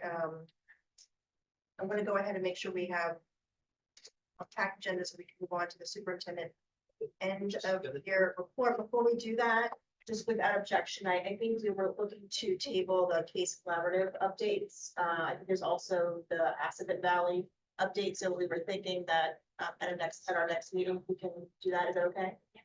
Okay, great. So we'll do that. All right, so floor is back to you, Bryant. By the paper, I asked what the table this late last week. We're trying to shift it forward so that we get it to you in time, so you have time to review it. Make comments and get it tomorrow in time, so she had time to collate it and it gets back to us, to you. So hopefully the year-end submission was my attempt to explain sort of the overarching, what does a superintendent do, and connect it to. And I think if you're not in education, sometimes using that superintendent rubric can feel a little wanting. So in the document, you have the first few pages broken down into sections, leadership and vision, and then in parentheses, you'll see it says instructional leadership and professional culture. That's the exact standard from superintendent rubrics. Draw Thank you. the connection. I love this layout. I Okay, was like, oh. Yeah, Yes. Again, this is long, because I wanted to be When thorough. we but I think want- about like layperson, I almost feel like I need like someone, a training on the, yes, this actually was a lot better. I won't have to pull up all the DESI website No. documents to figure out what the chart means. It's easier. It felt like it was helpful to be able to provide feedback later on, so. Yeah, I want you to be able to see it connected. Yes, into- right. And then under each section, so under instructional leadership and professional culture, there are bullets of examples of things that I can share for you, but I won't read them all. Some of them we've already talked about. For example, the DESI sponsored professional development, the racial equity, diversity, inclusion, professional development. That's just an example. The wellness. But you'll be able to read this and I'll be crying about it. Administrative oversight ties directly to the management and operations standard. So an example would be leading the monthly grant meetings to review current status of grants and ensure funds focus as much as possible on teaching and learning. So for example, making sure we use all of our ESSER. In this case, as per regarding what literacy and math, and in particular, the math curriculum, we're able to use significant ESSER money to support the math curriculum. So that's a great connection for us. We meet as a leadership team weekly. One of the topics throughout this year is budget. So as you know, you saw a budget presentation in probably October, which had significantly different reductions that we ended up with. Back you, the town, changed their number a little bit at the end, but that budget conversation is not as simple as here's the presentation. That's lots of paper on the wall and pens and discussions with leadership. We then take it back to the school buildings, have discussions with their teams. And at the end of it, comes back to you, and we do have discussions, and ultimately we have viable FY 2025 budget. Just real quick while we're on that one, because I think it deserves a little bit of, just because we just had a town meeting we voted on, is thinking about how, before the school votes on our budget in the future, the school committee on that, have our hearing, how we can get maybe the information of it at a high level of those implications of funding, when there's the shifting of programmatic. And so I know they're not always solid, but I do feel that it's helpful, especially next year. I think about what's, it's gonna be a lot more to look at. I think that's probably something that I would be helpful to. We can work on the right way to do that. Okay, great, thanks. Personnel management also ties into management operations. This year, be things such as successfully negotiating a contract, successfully negotiating a contract with the ASCII or custodian unit. Also, changes in hiring for administrators. We've had a lot of changes this year. Some due to retirements, some due to people moving, and then of course they're shifting because sometimes an internal person will actually get that job, which then creates another role. So just facilitating those advancements and really keeping commitment to high quality instructional practices and student-centered decisions at the center of all those efforts.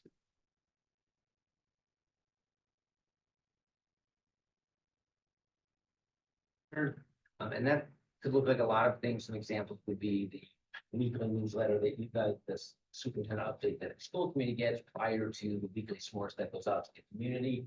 There's a lot of overlap there, and you tend to get some different information or school committee related, but really keeping that level of communication open as that's gone well. I think people appreciated that. Being visible in the buildings, regularly attending school and community events. For example, lots of examples on it, but if you're at events, I view as the same events, whether it's the play, whether it's a music event, whether it's an athletic event or a track event. Can I ask a question Yeah. about, because you've been here a few years already, from when you started to where you are now, is there just very like a high level of some feedback that you've received about the level of engagement that you've had with, going, I think as one person I've seen, I appreciate that you're actually in each building Yeah. at some point, and I know that that has not always been, the case, but I don't know, I think that helps with culture, but I don't know if there's things that you've seen, witnessed, that you felt like this particular thing that I really embedded in my, leadership process, I felt has been very effective, So I think a couple of things. One in particular would be being visible in all three buildings on a continual basis for the last 4 years. I think that makes a difference. Teachers and comments, that makes a difference. Doing stay interviews with people and getting to know their story and taking the time to really get to know individual stories. And I don't have to know everybody's story. Some people are private, they don't want to share. You'd be surprised how many people are more than happy to share their story. when they're asked. When they're asked, and it's time to sit down and listen. And it's not about getting anything they're not asking for anything. It's just building that relationship. So in terms of building trust and building culture, I think that has helped within the district. And I think it's funny, so some of the select board have said, and I don't even believe them. I thought quite that way, but I'll rephrase that. Yeah. When I'm at a football game or a basketball game, and people say, I've not seen the superintendent of football. I'm thinking, I find that hard to believe. You may not know who they were, where they sat, but my guess is they. were They do also the there. prior superintendent, I'm sure.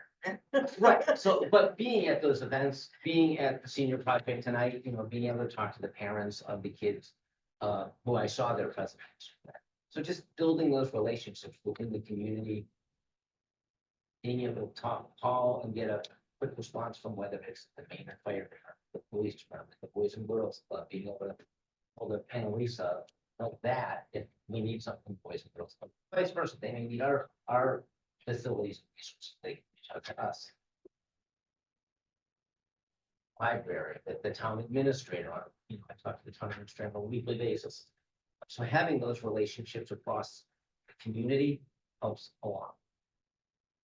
I Yeah. do know, Yeah. particular the relationship with the town administrator, also one of those areas that has not been, or just those two leadership roles with in prior administration. So I think that there's been a lot of work there, and I appreciate that. What a growth. Policy development implementation falls under management and operations, and really, besides the Commissioner of Education and staying informed via him and participating in Mass Associations. Also, our policy subcommittee locally, I get Marl and a lot excited. I feel like this year the policy subcommittee, everybody. But really, we've made progress. I feel like, we had this very complicated system that we were stuck trying to work through, and now we have policies, we read them, we make recommendations, we think about mass, we ask questions, we move things along, they come, and I think we've sort of created a system that will only control policies. I give you a lot of credit for that. It's working well. As state would stop changing. I know. That would also.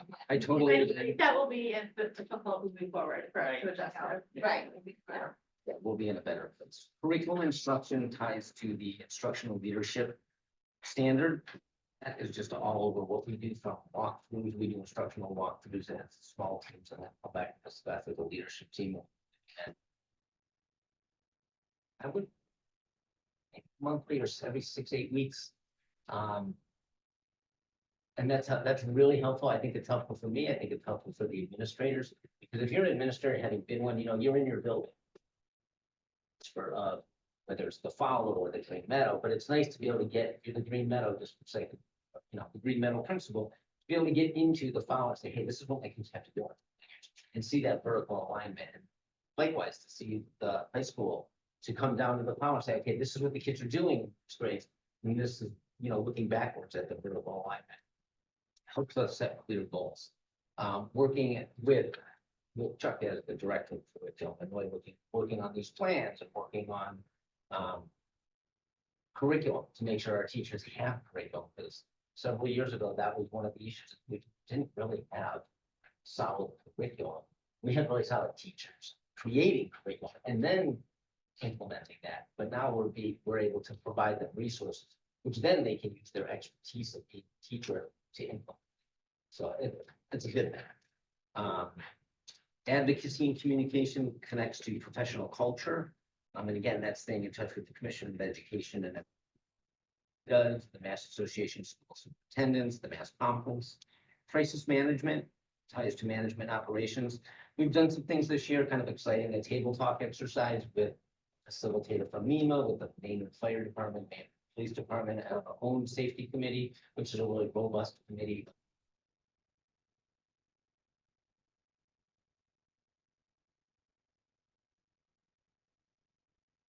And have an SRO, which in a lot of districts, that's pretty dicey. It's not, if somebody who really wants that job, who's been trained, who's been, we continue to get lucky with that. And I'm fortunate that the police chief and the lieutenant are supportive of that model. And because in some places they have it, and they're like, oh, we have an emergency, we need so and so, they get pulled up. They don't get pulled. They're very supportive and that.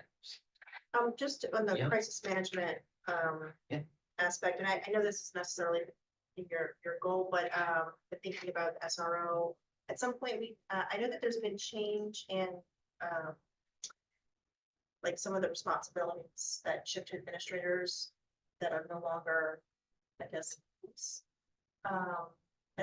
and I think it came up at the prom, maybe there's just like breathalyzers and things like that. It'd be helpful just to get like some information about So what change or like just overall, So typically, we as a school system handle the discipline right, unless it becomes, if it's a felony thing, right, which typically is not in the school. And so for prom, it's a great question. So when our SRO goes to prom, she's not going as a major police officer. She's going as basically a school employee. If you want, would in the future, we'll have a detail from whatever community the prom is at. So if the prom's at Stowe Acres, we would have a Stowe police officer as a future. And then they would operate under sort of Mass General Law as the police officer. What they are- have the jurisdiction. So they have the jurisdiction, but we can work.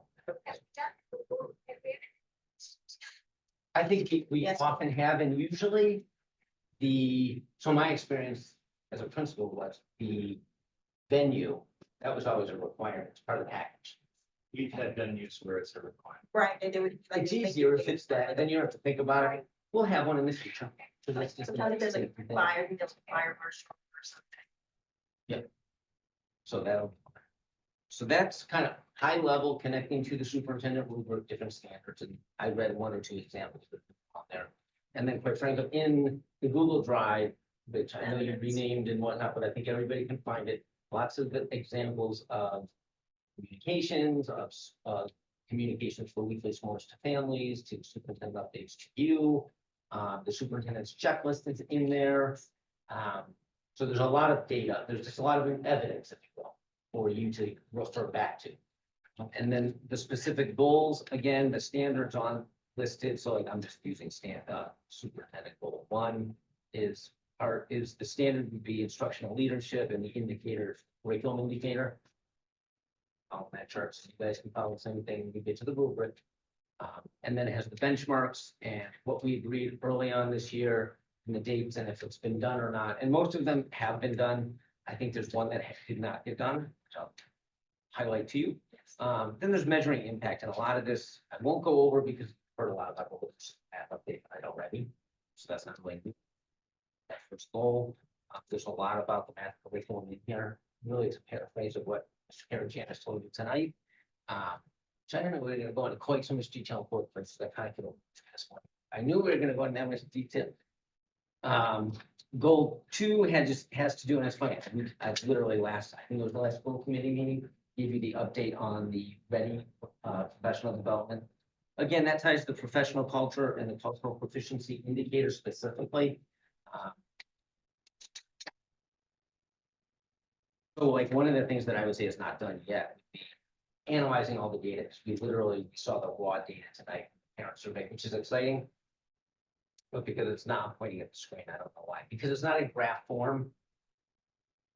Didn't necessarily make a whole lot of sense yet. It's the difference between a 3.1 and a 4.5 scale for date for statistics.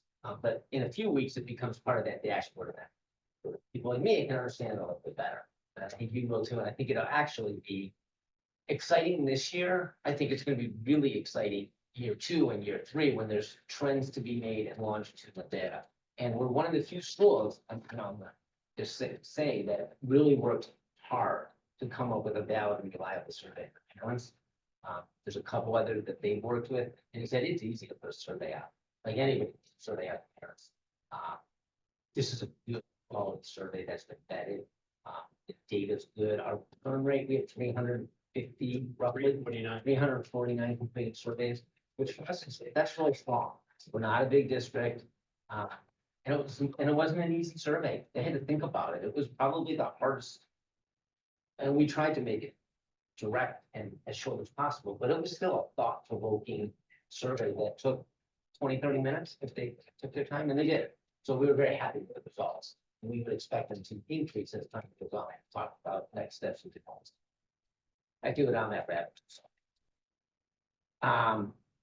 We have a fully functioning LPAP, which has continued and has only gotten stronger, which is huge because that population, our students beyond English speakers, has grown. Functioning LPAC has been a huge strength, and I can see that continuing to grow. I actually came to school with you Yeah. as well, which Well, was just no looking at accident. the data, I think that. That shows why we need that. That Yes. We've also worked on attendance this year at each building. Explained for a little while, that was our the prior commissioners push, and he gave money out at the drop of a hat. You basically, Chuck said, yeah, we'll take money. $10,000. And they gave us money. The good news is there's some benefit to that. Do I think that was necessarily where I want to put all my push? No. Quite frankly, that I don't know if that's like the end all be all, but was it something that we were able to do? And do I think it helped some kids? I do. Is it something that will carry forward in some way? Absolutely. There's some things that we're doing, reaching out to kids, going to the house, knocking on the doors, letting them know that school's important. And you know what? We care about you and we want you here to succeed. Because we know that if you're not here and you don't succeed, the trajectory is not good. You can't make that up. So doing those things really help. Excited about that. Our own DEI committee, I have to say, it's a thoughtful, bright, motivated group of people. As the year has gone on, it's gotten tougher and tougher just with schedules. I mean, we're at that time of year, we probably shouldn't schedule meetings because there's just so much going on. Nobody wants to miss anything. But we got the survey out, we got the data in, and we're gonna be able to set some time aside at the end of this year and over the summer as the third goal, I know, I did not, what I said. No, I that's was gonna say something. Has to do with building relationships with stakeholders and using subcommittees, and that's the same communication indicator. And we really have talked a little bit about that already, everything from being on the Green Meadow Building Committee to the Bleacher Committee to working with the club, to a variety of committees, and really just being out there. I think that helps when there's an issue. You know, Boys and Girls Club needs to use the facilities. They just call, set up a meeting, and we work that through. So we really have worked hard, right? Worked hard with all these, and they're really responsive. It's not just them, it's the whole team. So I have to say that we have an athletic director. So I know I physically can't get to every single game. It's not easy, but I know that Mike Aria is an expert in athletics, right? He knows it, he understands the scheduling. He can go to the rec commission to represent the school as well. I go sometimes, but he goes more often than I do. But that's because we're a team and we support one another. Yeah. So I know there's more. There's a lot more in the folder. there's one more goal, which is standard 4, which is the goal 4, which has to do with NEAS, the professional culture and commitment to high standards. And we've had the high school folks come and talk about NEAS. We've seen the draft report, the final report.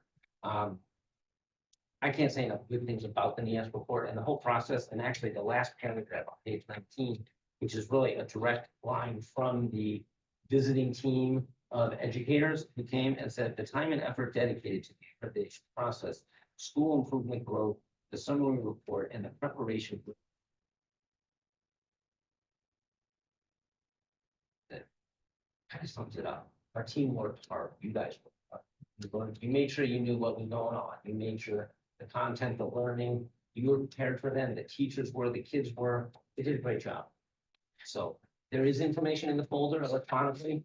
Feel free to dig in and take a look. I just want to go through, Yeah. so Gary, Oh, page 3 attended so much easier to do the evaluation this year, so rather than, trying to pull from so many different places, so very much for that. Absolutely. Elizabeth? Yeah, right there, and I'm gonna shout out the hyperlinks to you. Good. So. Yes, I know. It'll keep getting better. Trying. Well done. Everything you did, well done. I just spoke a lot about the development you did. It's impressive. So thank you for being here and being on. I have 3 questions, on page 10. Mhm. The first big block, the bottom, in the 3rd column says March 2024. Yeah, And I'm just wondering, like, is that supposed to have a done? or it is does that- on the prior page. Okay, I That's that wasn't bullet, sure yeah. if the done was It was, October or, I read it the way you read it. I missed the done there, but it is Okay. done. We did those. okay, all right. That one. I had a question about the NEAS.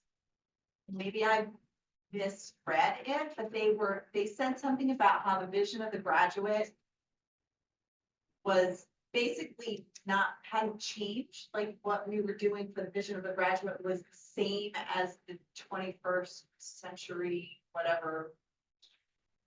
You know what I'm talking about? First century skills. Yes, and that, okay, and that hadn't changed, and the way that I read it was that wasn't really a good thing, that. So it that's one of changed. that's one of the 3 things that we need to work on. So Okay, it's good you picked it out. Okay. One of their projects for us to work on is finalizing the visual and the canned statements, which you'll probably help with, related to the vision of a graduate, and then fully incorporate that vision of the graduate into the MyCap and the academic curriculum. And then this is right from them, so what you said Yeah, I was looking rings at true. page 18. Finalize the plan to assess each student progress toward the vision at least once per year. And then finalize the plan to report our school's progress toward the vision of the greater community. So that's one of the areas we are. It wasn't Okay. done. okay, all right. And then the last thing was, I know last year you did stay in for interviews. Yeah. And so I'm wondering, did you do more this year? I did some this year. I'll do the full next year, like every other year. Okay. Yep. And other than that, as you're talking, I'm like, I'm so tired for you. Thanks.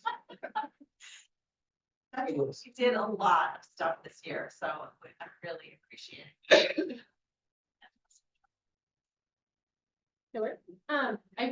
I'm so grateful that you put this together in this format with all the information here. It's been so difficult to try to find everything and fit it into the wording and in the past, I can see the actions that you do, but figuring out how they fit into that rubric has been complicated. I have a couple of questions, and these may totally be because I was out for 4 months. Yeah. So, it says the youth risk survey led to, recommendations for improvement. What kind of recommendations that stemmed from that, or what actions stemmed from the youth? So I don't have off the top of my head, but we did Yeah. a youth behavior survey, the wellness committee looked at them. has looked at them, and we will continue to. I can go back and see what specific recommendations work for this year. So this year, Brenda Jackson, Brenda Sullivan just talked about them, She talked about it this morning. this morning, right, and, one of them, it's actually, better than during, COVID. And that one of the big ones, which is one that we could actually deal with, is, lack of sleep. Kids were saying that they've got, that they're just not getting enough sleep or that.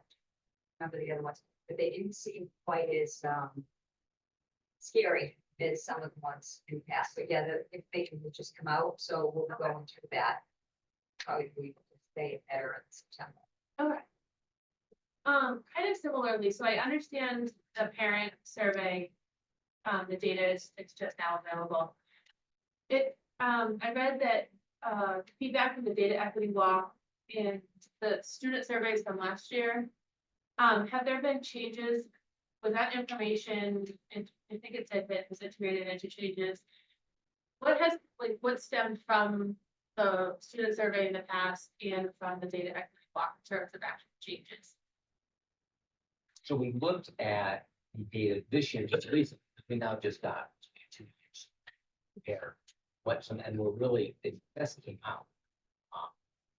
To your point, we had at the beginning of this year, we had Shrewsbury Youth and Family Services come out and do mental health first aid training with our staff. That was a result of a combination of YMBS data as well as these data, student surveys and teacher surveys. We also did the Narcan training response to What about the Black boys at Fowler that were identified as needing support last year from the survey? Is there anything targeted to that subgroup? I have to ask.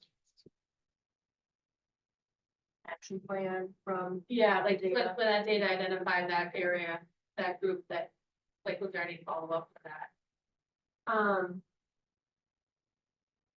Oh, and then, from the state interviews, I know how much the teachers really appreciated last year and the benefits of social capital. From any of those, were they identifying changes or things that, like, were there changes that you identified that? Yes, that I- implemented? I think at the beginning of this year, I was able to put out a couple of days.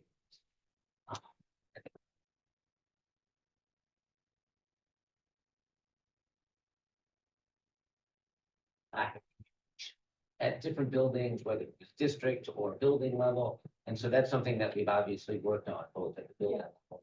And I have with you and with staff to make sure that communication is as clear as possible. Even if it's just around schedule changes. Right, so nobody's walking in, not. Thank you. Yep.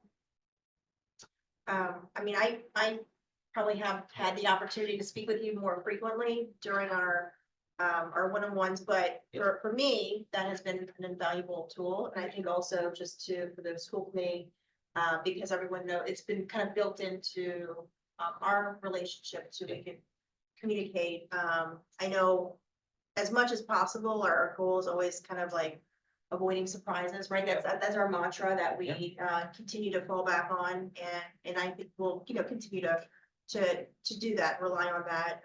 For all Leader is a small town, and so things travel like wildfire, very fast, and so I think it just makes us more effective to support you, and then hopefully getting feedback from community members who do reach out. The communication piece, I think, over the years, but through your leadership team have set a really great tone with the expectations. So parents, now I know just as a parent going through each school, it was different math depending on the leader, it changed, and it's really embedded. You're gonna get a s'mores, this day, this building, they're all following the same type of communication tool. There's just that consistency. And so when a parent, has a child who goes from 3rd to 4th grade, because that's a very big transition, at least they know there's a communication tool that they should expect to see, that it's not that, you know, because it's a transition for kids and for parents as well. So I do appreciate how that's a continuous work effort, set the tone, and the expectation for that. And you mentioned something earlier, which I think is really important to just, you can't be everywhere. And you built a team that represents you well. And I think that it sounds as though, you know, people appreciate like their job, you know, for the most part. So that is really a reflection of, you know, top down. Because education these days is not very easy. And so I think when you have a leader who is supportive and provides the tools and the resources, you know, to make the job as good as possible and advocates, I think, you know, you going to town meeting, you've represented when you've gone in speaking about the budget, you know, you put yourself at the select board, you know, during those critical times, I think, and I hope that our staff and the unions understand how supportive you are of the whole district, and you're really advocating for each of them as well as our students. So that's really all that I have to say. The only thing small thing is on the checklist. I know Colleen was gonna what I noticed, which I want to make sure is well, I just wanted to look over a couple of other things, but it probably is something that you're so that's really it. I think just going back now for our next steps for the school committee, just thinking about that. So Mauro, thank you for making the template of putting all of this in. The date is May 30th is when everyone should be getting our individual assessments in that template to you as our wonderful compiler. And then from there, we just make sure. The 30th. Friday? Next Friday? I'm gonna go back to my email. I put it lovely in an email I put, but now you make the question. If you're good with 31st, then we'll take it. Friday, I mean. It could have been, it could have been, the third week. Either way, let me go back and see, it's super. Because I also, did it. Oh, no, you're right, 30th, okay. Okay, I think I put it for yeah, just because I know that, well, because also, we need to, it needs to be compiled by you. I wanted to make sure you had, you know, time, because you're gonna have to compile it and then get it back to Colleen, and we need to post it with, right, we need to post it with the agenda. So that's the crux there. So Colleen, for that, just as a heads up, that one, we're probably not gonna be posting, like we do anyway, that Tuesday, but it'll be with, you know, right, exactly, for that public, events. And then we'll have our first read, on that 6th. And if we could just make sure that, I know you guys have done a great job with sending in with the staff. So that'll be great, because I know sometimes staff want to, you know, be present, like the teachers, as we're discussing evaluation as well. So I want to make sure that, you know, they're not feeling like anything is, you know, underhanded or whatever. I just want to make sure it is a public, it's intended to be public, and I want to make sure everyone understands it's as open as possible. And then, so we'll just discuss at that first meeting. We're not going to be voting on anything at that time. And then we'll be returning at the subsequent meeting to do or a vote. Okay. Any other questions before, does everyone knows what we're going to do? Right. The only thing that I just wanted to add, this is not necessarily for you, but as we think about, well, but we're thinking about for next year is, I was, thinking I need to set out our self-evaluation earlier as well, because I want to make sure that, you know, that before you know, sign off, that we can get our self-evaluation, but I know that also informs our goal creation with the superintendent sometime. There's like things there, so if we can get that earlier, then it kind of, we can get that ball rolling for the FY 25 and, not have that. Does that sounds good? We will try for that. Yeah, we'll get Bring it there. this time. Yeah, well, the good thing is that the self-evaluation is already created from last year, so I just need to copy it. And it's, that was the big part last year, was putting it in Google Doc, that was terrible formatting before. So I just need to, I'm on our Google, form, so I just need to copy it. And put, 25, but I can send it out and then, anything else on that? Brian, thank you so much. It sounds like the only thing that, just for, housekeeping is just that done. Like done thing. Okay, and then, awesome, all right.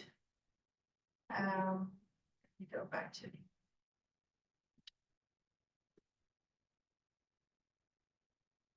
Oh, thank you. I didn't think like that. Let's move to your notes here. Chair report.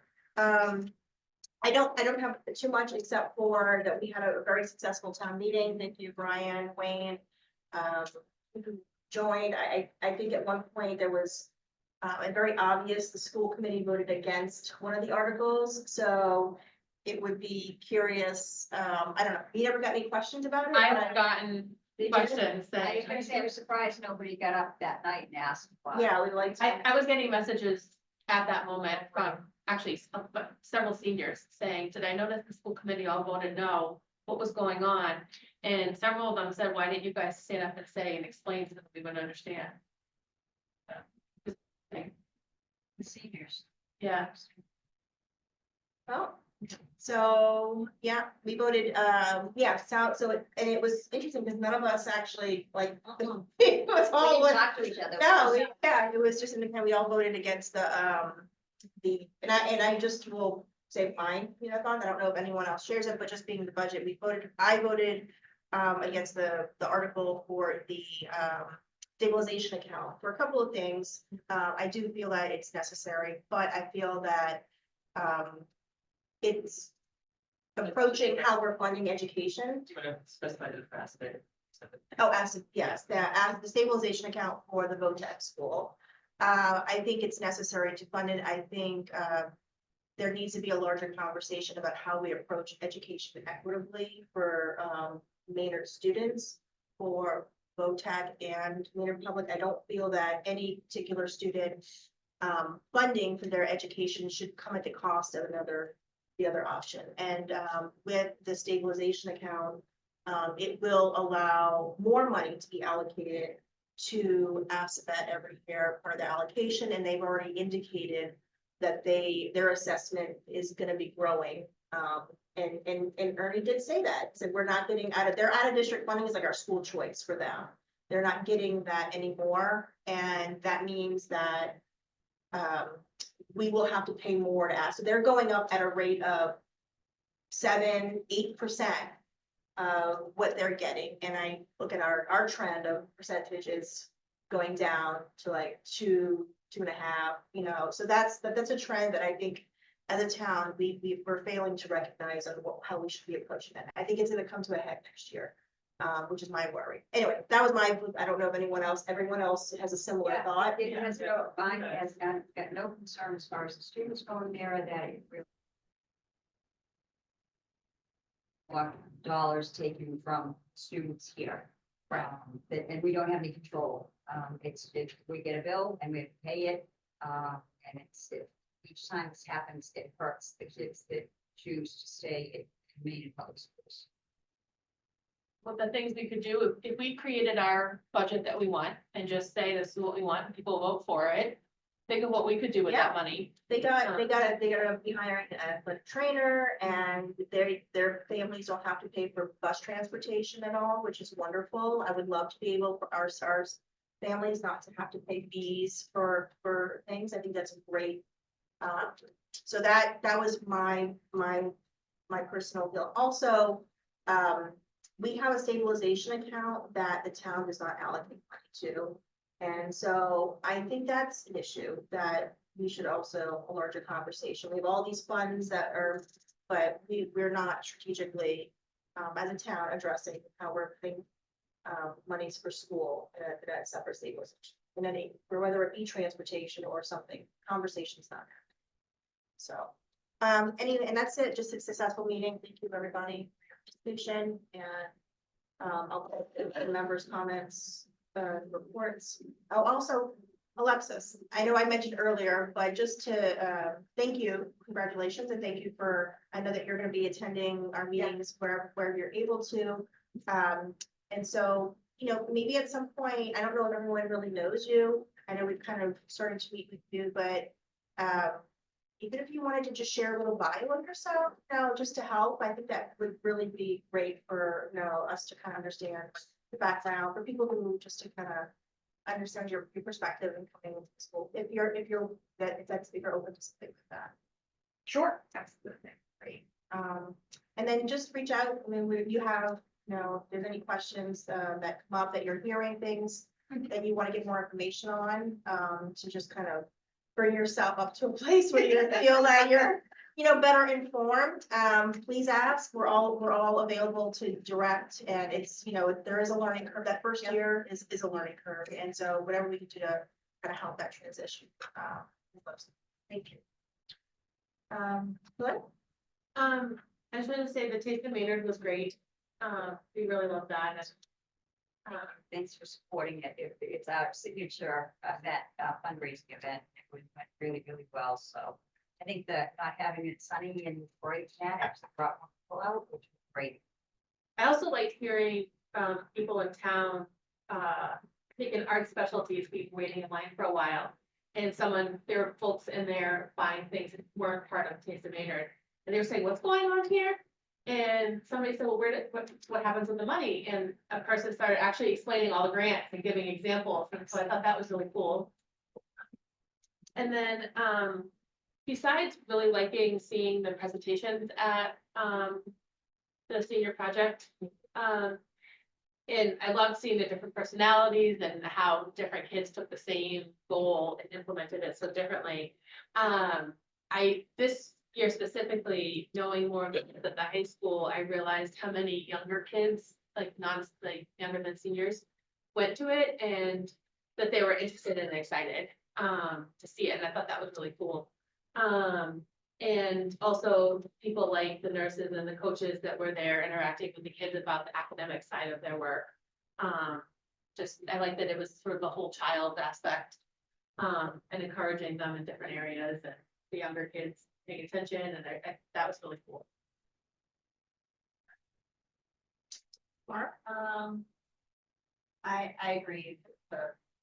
I participated in last week's the senior presentation, and the 3 students that I was able to watch give their presentations. And each one were so different, but you know, it's really cool, and a lot of the stuff that they talked about was very thought provoking, which was awesome.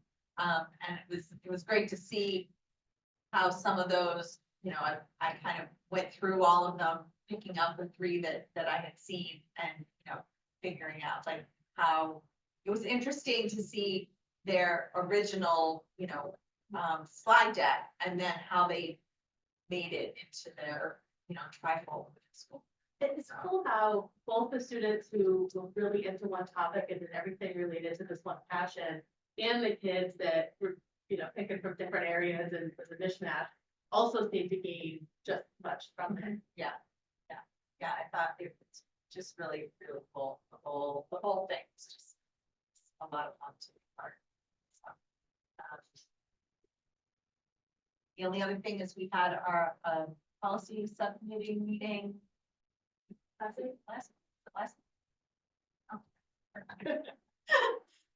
It wasn't yesterday, so it was on Monday. Okay, you're right. It wasn't yesterday, so you're right. It was last week. So we're gonna slowly go through ones that we still need to kind of finalize. So it'll be like kind of drips and drabs over the next. Progress. These ones will take more time, Yeah. I thought. And then we have a list of ones that we wanna revisit.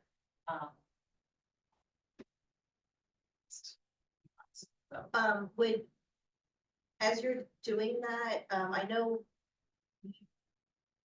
try to like the first or earlier on, have like a priority, like have a list of what these, I guess maybe when we reestablish or reorg. That would be one of my first thoughts is that getting that, these are the recommended policies that I'd like to prioritize for the next year. So we kind of have that based on the ones, Yeah. like we tried to just, when we adopted masks, some require research, like the flag policy, there's webinars to read, legal advice to read. So like that we couldn't do that as part of our mask adoption.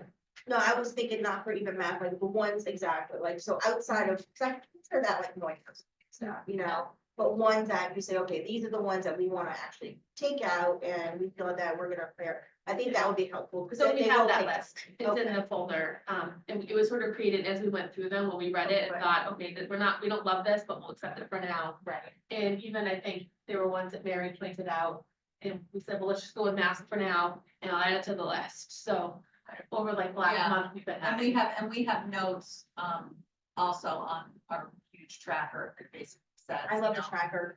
I go back to it, because people ask questions and I'm like, there's some things that come up. And I'm like, I know we've talked about it or voted on it, but that just is such a, like, we can keep that up in some way. I think it's just necessary. There's Yeah. so much. Yeah, definitely. So there are notes in there about, Thank you for telling me. that we wanna, keep going with, like the Green Meadow naming stuff. Yeah. We have a note in there just basically saying we need to keep on top of, that's something that we need to, Don't wanna lose it. right, we don't wanna give it back to that, so. And even things like, I know when I joined the school committee, you had sent me suggestions that you had the discipline policy. Yeah. And that they weren't incorporated at that time, but, so I added the discipline policy to the list. Thank you. Thanks. I know it'll be. So, Elizabeth? I've had nothing after all that, so.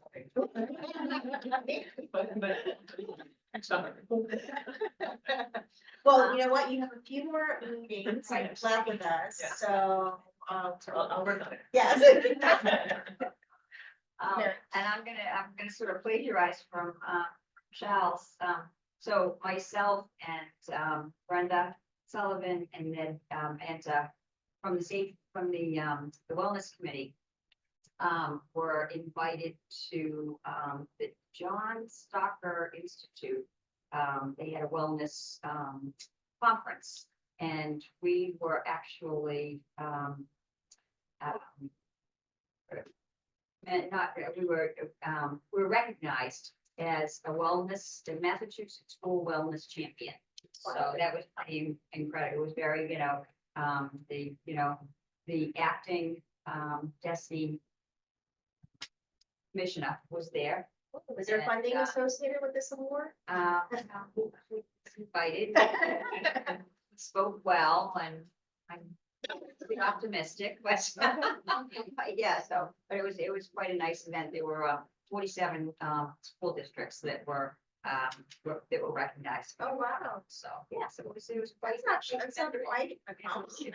A lot of work, and it was largely because of the policy that we, the wellness policy that we spent so much time to put together. We had a great coach too. They should actually highlight that in a more profound way. Yeah, so Charles put together this great verbiage that I think Brian's gonna put out, and I said that I put it in the Action Unlimited, being advantage and that kind of thing, to try and get it outside of the school, Yeah, like the emphasis on that, well, I mean, it's a lot of work that went into that, and I just don't feel like it should be like, oh, we got this, and then let's move on, like, let's celebrate, take a moment to acknowledge it and celebrate it, and then, yeah, it continues, but it shows progress and a conflict, like, really a commitment to. Anyway, so that's my big. Great.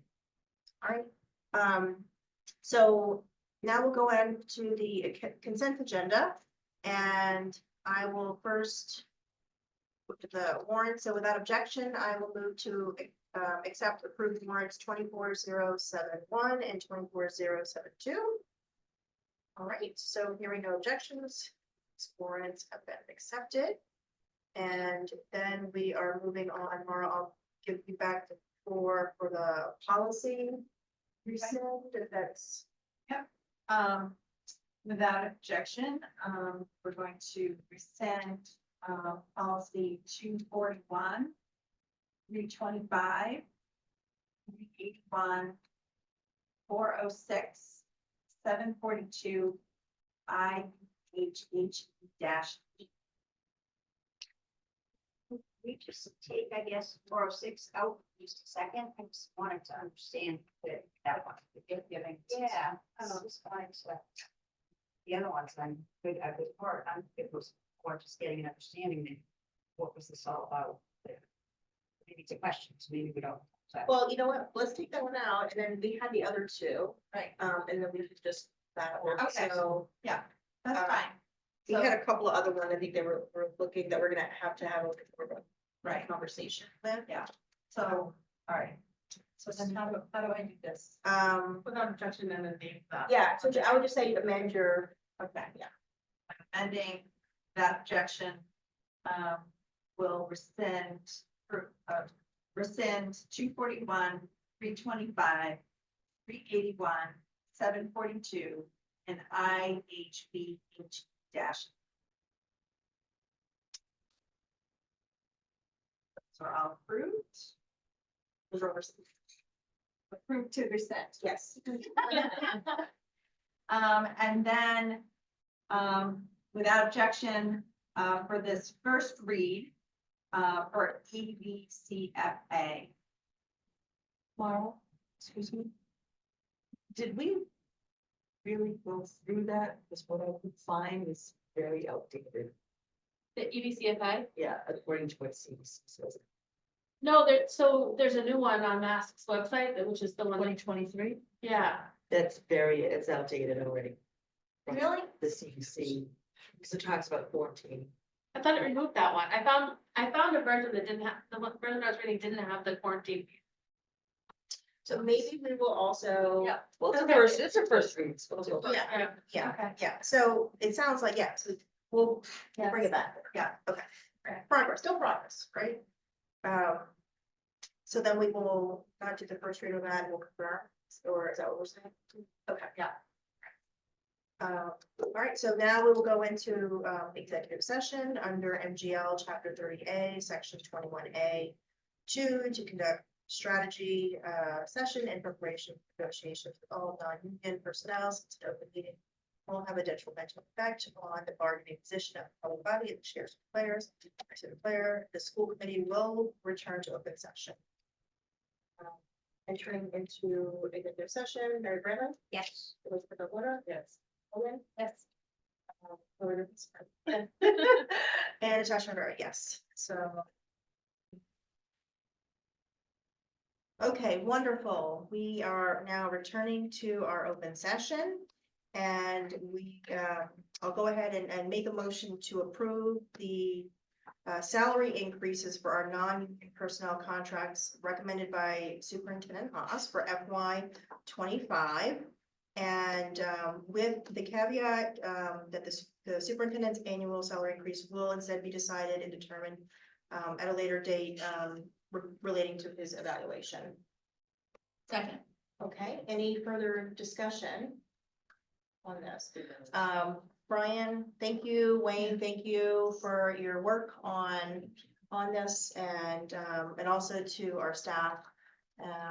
You know, hopefully this is, you know, it never feels enough, but I'm glad we're, you know, getting back to where we are able to do before COVID. So, all in favor? Okay, motion carries unanimous. All right, so I will motion to Name change. Oh, I don't think we need to vote on that. No, yeah, I don't think we need that one. Yeah, so I think that's just if there's a job, when it becomes that job description, maybe that Okay, might that's be fine. it. Yep, Yeah. good with that. So, yeah, all right, so a motion to adjourn? Okay, all right, all in favor? Okay, we are adjourned. Everybody.